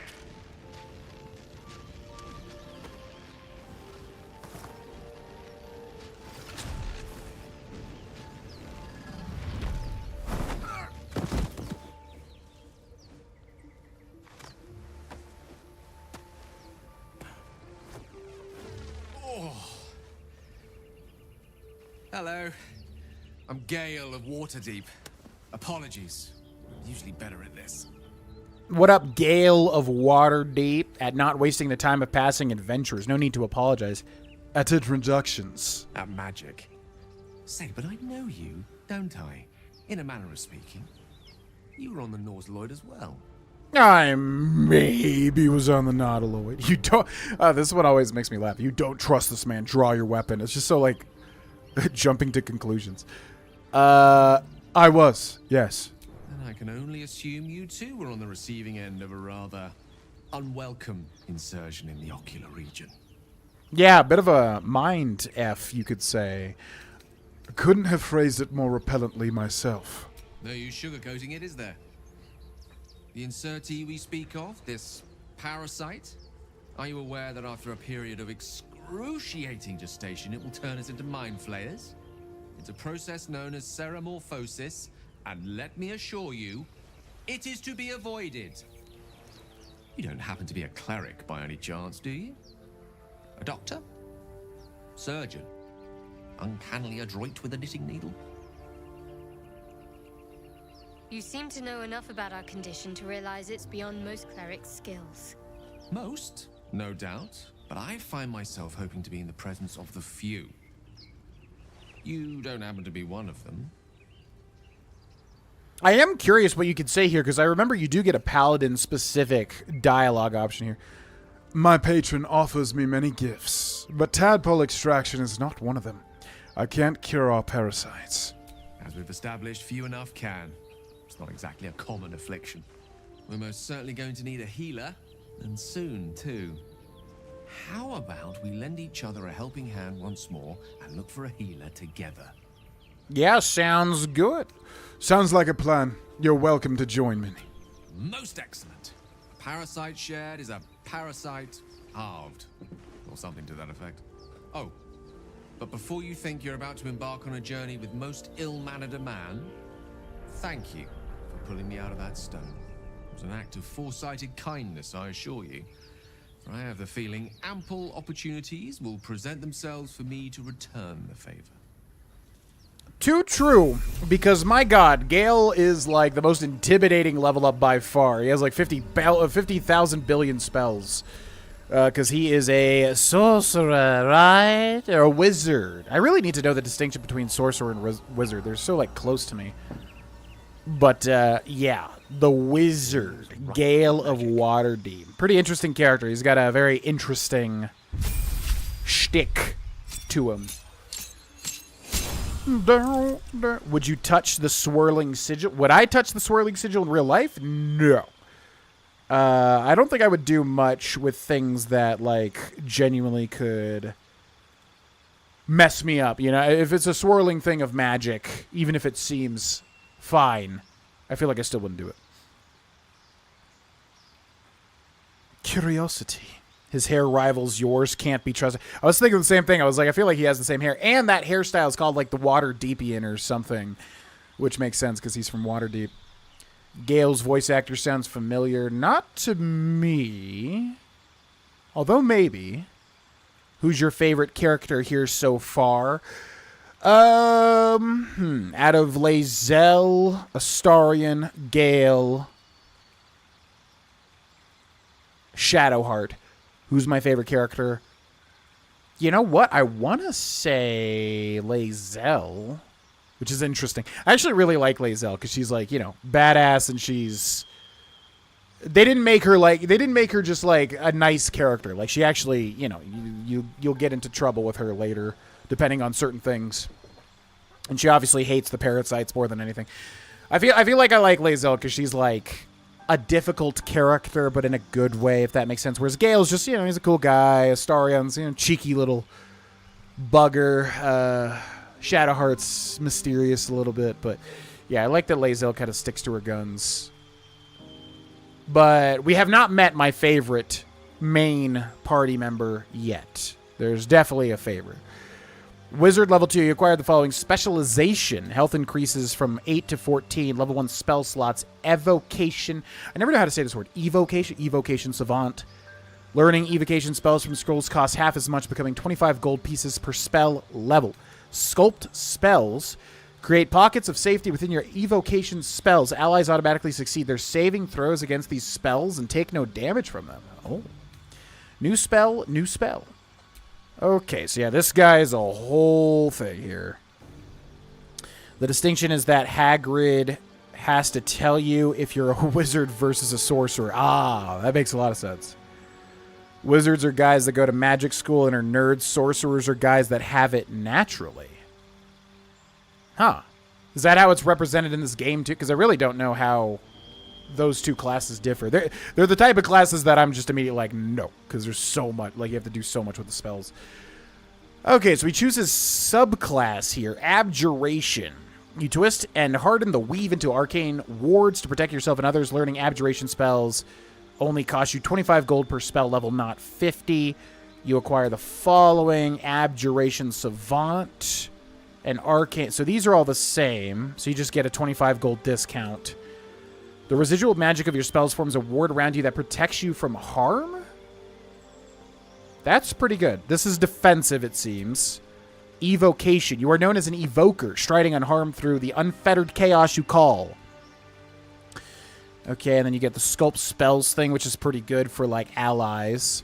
Necromancy, way cooler. You walk through the Valley of the Shadow of Death and make lots of friends there. Necromancy spells cost 25, and you get Grim Harvest. Once per turn, if you kill a creature with a spell, you regain hit points equal to twice the spell slot level used. Thrice if it's a necromancy spell. Undead and constructs are unaffected. Interesting. Conjuration. Compelled by shape and motion, your favorite arcane style involves summoning creatures and objects as well as displacing them in space. Minor conjuration, create water. Boring. But conjuration is cool. But then you have to balance like the conjured creatures as well, which is probably pretty strong, actually. Enchantment. Your magic influences, beguiles, and bends the will and conviction of those around you. You get hypnotic gaze. Charm and incapacitate a creature. Cannot attack you. Cannot act. You can maintain your hypnotic gaze each turn to extend its duration. Divination. You peer through time itself and can sculpt the future like temporal clay into a more favorable form. You get portent. Your dreams grant you glimpses and let you influence the future. After each long rest, you gain 2 random portent dice. During the day, you can use your reaction to change the die of any attack roll or saving throw rolled near you to one of your portent dice. Each portent dice can only be used once, and you lose your unused portent dice at the end of the day. Whoa. That's interesting. Illusion. You specialize in unraveling and restitching the fabric of reality to fool the unwary, the gullible, and the monstrous. You get improved minor illusion. You can cast minor illusion as a bonus action, and that basically makes enemies think something's there, right? You can remain hidden while casting the spell. The spell can be used while you're silenced. Interesting. And then transmutation. Your innate fascination with the structure of things has granted you an incredible power over crude matter and its manipulation. You get experimental alchemy. You can brew 2 alchemical solutions instead of 1 when combining extracts if you succeed a DC 15 medicine check. Well, boring, interesting, boring, interesting. Very interesting, but I just feel like it doesn't fit his character at all. I feel like Gale would definitely not be a necromancer, but that is cool. Definitely this one. I mean, like, this definitely fits him the most. No. So it's between evocation, conjuration. You know what? Screw it. Let's make him a conjurer. Yeah. Conjuration is cool. I'm going to go with conjuration here. These graphics look really good. Yeah, this looks way better than on my PC. Because we can, like, max everything out on the PS5. Always thought about playing this game, but the long play time has always intimidated me because I don't have the time. Tell me about it. Which is why we're streaming it, because I don't think there's any other way. It's, like, so dense. Are there canon or proper lore ways to level your party members? Gale becoming a necromancer or something like that? No, I think you could do whatever you want. But to me, it's like, I don't feel like Gale would be a necromancer. He's just, like, too nice. You know, it just doesn't fit. I feel like he would do, like, conjuration, maybe. I feel like he would do sorcery, yeah, typical sorcery type stuff. But yeah, I want to make him a necromancer, but I just can't do it because his character is just not that to me. You know what I mean? Choose the spells you know from the list below. Spells require spell slots to cast unless the feature states otherwise. Okay, what do we got? So we're just going to make him damaging, I think. Oh, no, conjuration. Yeah, we want to make him a conjurer, but I don't know if he has any conjuration type stuff. Ray of Sickness. Magic Missile, the classic. Yeah, this one's great, actually. This one is really good. Shoots 3 magical darts, each dealing 2 to 5 force damage. They always hit their target. They never miss. Definitely going to go with the classic. Increase a creature's movement speed. Triple a creature's jumping distance. Ice Knife. Oh, it's a conjuration spell. Ooh, okay. So what conjuration spells do we have? Evocation, enchantment, evocation, illusion, transmutation, conjuration. So what is this? Find familiar. Summons a familiar, a face spirit that takes an animal form of your choosing. Very cool. Ice Knife. Throw a shard of ice that deals 1 to 10 piercing damage. It explodes. It deals 2 to 12 cold damage to anyone nearby. It leaves an ice surface. Well, that's not very You're conjuring an Ice Knife, but we got to go with this. Find familiar, for sure. Okay, and now we got to prepare spells. So what spells do we actually want to use? Well, let's go with Magic Missile for sure. Find familiar for sure. I'm not gonna... Mage Armor could be good. What is his normal AC? Can I see what his normal AC is? Because I don't know how much Mage Armor increases it. It's probably decent, actually. Fog, Cloud, boring. Grease, boring. Sleep, boring. Witch Bolt, we have that on our main character. Thunder Wave. This could be good if he gets surrounded. Let's take that, and let's take Mage Armor for a defensive option, and then finally... Select targets up to a combined 24 hit points. Yeah, sleep could be good, I guess. Okay, we'll do that. Sure. Welcome to the club, Gale. Welcome to the Cool Kids Club. Nice to see you, Gale. Down, down, down by Jafrifa. Isn't becoming a necromancer one of the most effed up things you can do? It's just reanimating the dead. It just depends. I mean, if you're reanimating the dead to do bad stuff, like make them fight for you or even worse stuff or whatever, yeah, that's pretty evil, which is why necromancy is looked down upon usually in typical fantasy realms. But I think you could also be a necromancer and just not do bad things. You know, if it's a skeleton that's not really tied to a soul or anything, you're just reanimating it to fight for you. That's not really evil or bad. But it just depends on the game's world. This game, I have no idea. I have no idea where it's going to take necromancy or anything. But, yeah, in Oblivion, it's like necromancy is banned, which is funny. Oh, this is a whole thing right here. I don't know if I want to do this just yet. Do I want this party? Because we do have a other option. Do I want this part? It's an interesting party. I feel like I want somebody else instead of Astarion, though. Or I don't know. Maybe we should get all of our options first, because that's a whole thing right there. That is very scary. Oh, that's a net trap. Oh my god, I literally just saw that. Broken. Must have been here a while. Oh, it's a Tord net trap. Interesting. Totally get the it doesn't fit thing as well. Yeah, I think you can do whatever you want. You can. There's a character that you can go to and like change people's subclasses and stuff, and you can do that to whatever you want. I don't think it matters. It might change things like in terms of like options you get for you know, certain dialogue and stuff. I don't really know how far they take that, but yeah, you could totally make Gale a necromancer if you want. For me, just yeah, it doesn't fit the character personally. Speaking of mods, I'm on a blood sorcerer route now with ball equipment, increasing my strength, con, and charisma, so now I'm more of a battle mage. I know some of those words. You mind quick explaining how the rolls work? I know nothing about D&D. Do you basically have to get above whatever number is shown? Unless it's too complex, then I'll just look it up. No, it's not complex. So basically, yeah, how rolling in Dungeons & Dragons works is if we go to our skills. So when you make a character, if you're playing Dungeons & Dragons in real life, when you make a character, you know, you make a character sheet, and then I'm still kind of new to it, but as far as I understand, you roll. You could do websites where they just do it automatically, but it's fun to roll, you know, physically roll dice to get your stats and stuff. And then depending on your class and other things and racial bonuses and whatever, these are your skills, your proficiency, you know, whatever. These are your skills, right? So because we are a warlock, we obviously have higher warlock things like Arcana and whatever else. And so you can see here, yeah, we get like big buffs, you know, to intimidation, to deception, through different things or whatever. So basically, in Dungeons & Dragons, you typically roll a d20, a 20-sided die for anything pretty much. Like, let's say you walk into a room and you're like, I want to look around the room. Well, then you roll a perception check, right? So then that goes off of your perception. Now, see, here we have a 0, which means whatever we roll is going to be what it is. So if we roll a 17, that's what we got, a 17. Outside of other bonuses, like if your party members, you know, do a buff on you or whatever. But let's say I'm trying to intimidate an NPC. Well, then I'm going to roll a d20, and whatever I get, let's say I get a 10, it now goes to 15 because I have a +5.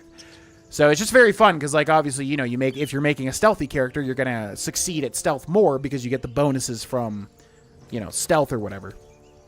So that's how it works. It's usually skewed in your favor as far as my experience has been because, you know, usually if you're rolling stuff that your character should be rolling, you know, you typically have bonuses for it.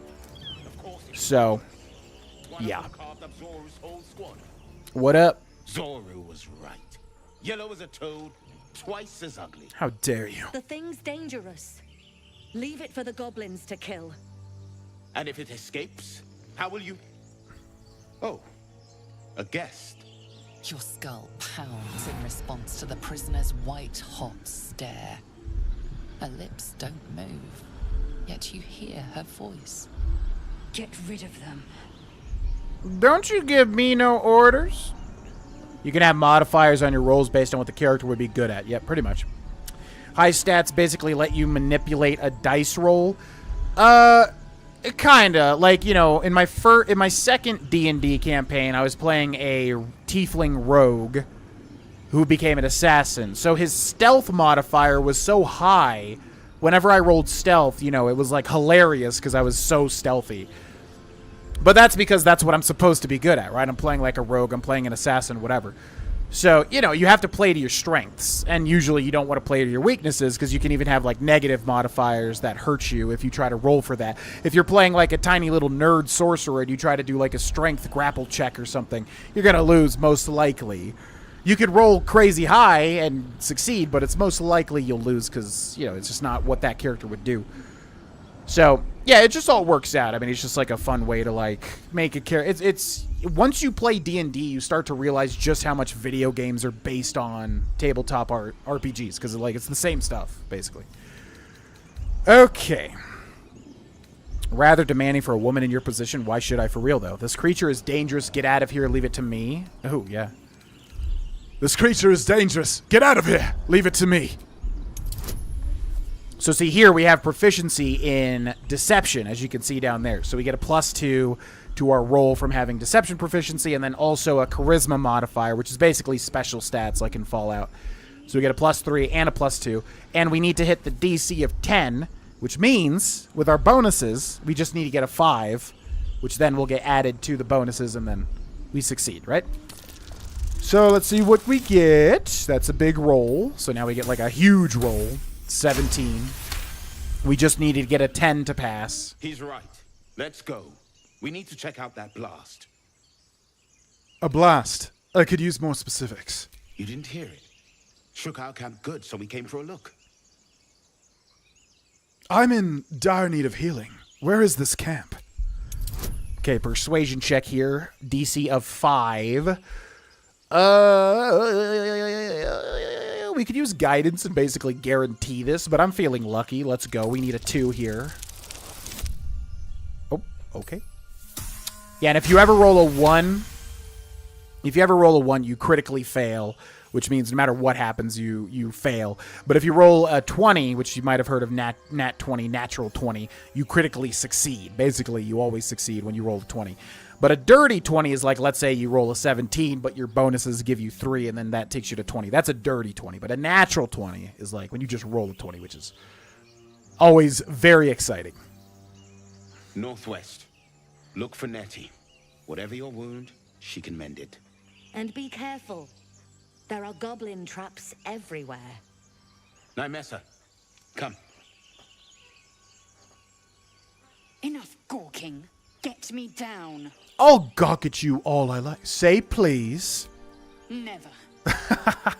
Shadowheart and Astarion approve of me telling her to say please. See, that's why I like Lae'zel. She's just like, never. I will not do it. Okay, so we gotta get her down, and I forget how you're supposed to do it. I guess we could just main hand attack, or can we use, how do I do it? I guess I could use Eldritch Blast, right? Which doesn't use anything. And then I could hit the weakened base. Haha! Lae'zel! The tadpole hasn't yet scrambled all your senses. Auspicious. What does auspicious but the mean? longer we wait, the more it consumes. I gotta look up what auspicious My means. people possess the cure for this infection. I must find a creche. You will join me. A creche. Careful. She obviously sees your kindness as weakness. Don't let her take advantage. Relax, Shadowheart. She's just trying to be focused. Auspicious, conducive to success, favorable. Oh, I see. Oh, we can do a tiefling. And yeah, anytime, it's just like Fallout New Vegas. Anytime there's like brackets, that means you get a special choice due to certain things. So because we are a tiefling race, we get to choose this. You're clearly no friend to tieflings. We'll go our separate ways. Oh, because we're siding with the tieflings. No, I don't think we care about that. The crash, a simple thank you. And what exactly is a creche? It is many things. A hatchery, a training grounds, a shelter. Githyanki protocol is clear. When infected with a ghaik tadpole, we must report to Augusto for purification. Yeah, well, I'm not a Githyanki, so I mean, I don't gotta do what you're saying. A simple thank you wouldn't go amiss. You may as well suggest a wyvern bow to worms. The cure I offer will suffice as thanks. Fair enough. Okay. All right, we journey together. Let's find this crash. Make space, and my might is yours. Yeah. Okay, so we want to make a well-balanced party here. I gotta be honest, I like Shadowheart as a character, but I feel like Shadowheart is easily, like, the weakest. It might just be the spells that I select not being that great. Yeah, Starion does big damage with his rogue stuff. Yeah, this is a tough choice. Gale is really helpful because he has a lot of different spells, a lot of different things that he could do, plus Conjuration's fun. Shadowheart has a lot of spells as well, though. As far as characters I actually like, I feel like Gale would take the cut here. I like all the characters, but Gale, to me, would be the odd man. Or do I even want to switch somebody out for Lae'zel? Lae'zel's a fighter, which is really nice to have. I don't know. This is a tough choice, actually. I feel like maybe instead of Astarion, but Astarion would get along with our character more. Astarion. You know what? I think I'm just going to send Lae'zel away, even though I like Lae'zel a lot. All right, meet me at camp. Very well, but heed my words. What up? The Horned Ones mentioned a camp. One there, this Zoru, has seen Githyanki. A crash must be near. I must interrogate this Zoru.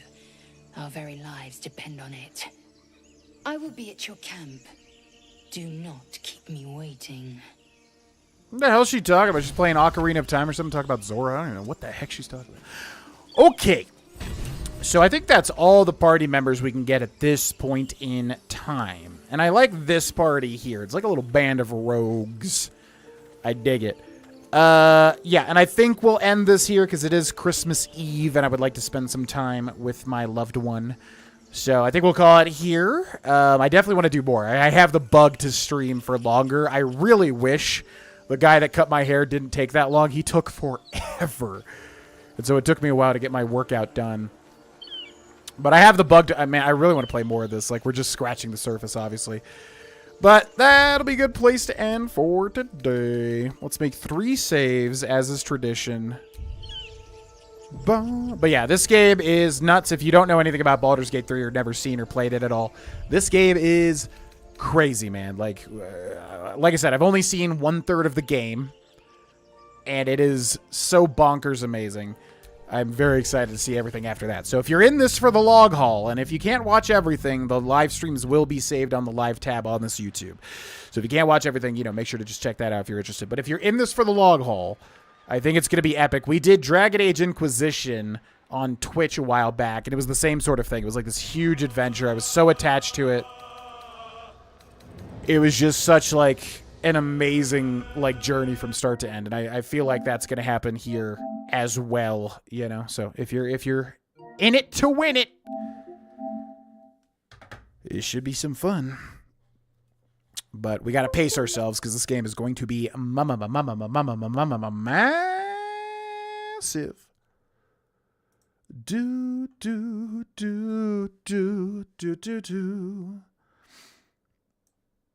All right, so let's catch up with chat, and then we will call it a stream.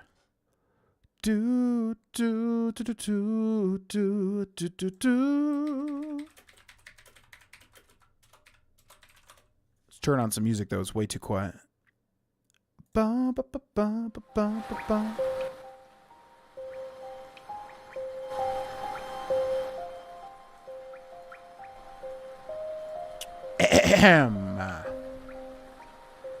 Yeah, no problem. I love explaining things, and I am by no means a D&D expert because I'm literally only in my 3rd campaign, but it's a lot of fun to learn everything, obviously, and I love explaining things, so don't ever hesitate to ask anything that I can answer. I will do my best. Shadowheart's value comes in almost every other area outside of damage. Yes, and I love damage, which is why I don't gel well with her character. I just can't make her work as much as other characters, but it might just be the spells I'm choosing, maybe. Yeah, thanks for watching, James. Merry Christmas, Ghost Ninja. Chase. Thanks for watching our Piaz. Soul Silver, yep. Soul Silver early video for members of the GV channel. Alright, folks. So yeah, basically how this Patreon channel will work for anybody new is pretty much we will stream here Tuesdays and Fridays. Yes, Tuesdays and Fridays we will stream here. Mondays and Thursdays we will stream on Grovana. And, yeah, we'll just be plugging away at Baldur's Gate 3 for 50,000 years, basically. But also, Banjo-Kazooie playthrough just started today as well, and I've recorded 4 episodes. And they're all really good, so I definitely recommend checking that out. Even if it's not your game, I think they came out really good. I would suggest it if you're interested. But obviously, all the other stuff going on the channels, blah, blah, blah, yada, yada, yada. If you would like to join our Discord, and you have not already, check out the Discord. Link will pop up in the chat right there. And once again, huge thank you for supporting on Patreon. Gonna really try to make some good stuff for this channel, for you, the patrons. And, yeah, have a wonderful Christmas Eve. Have a wonderful Christmas upcoming weekend. And I'll see you here Friday, 4 p.m. Mountain Time. I'm going to shoot for 4 p.m. pretty much. 3 to 4, but, you know, usually 4 probably. 6 p.m. Eastern Time here on Friday for more Baldur's Gate 3. All right, have a wonderful night, everybody. Bye-bye.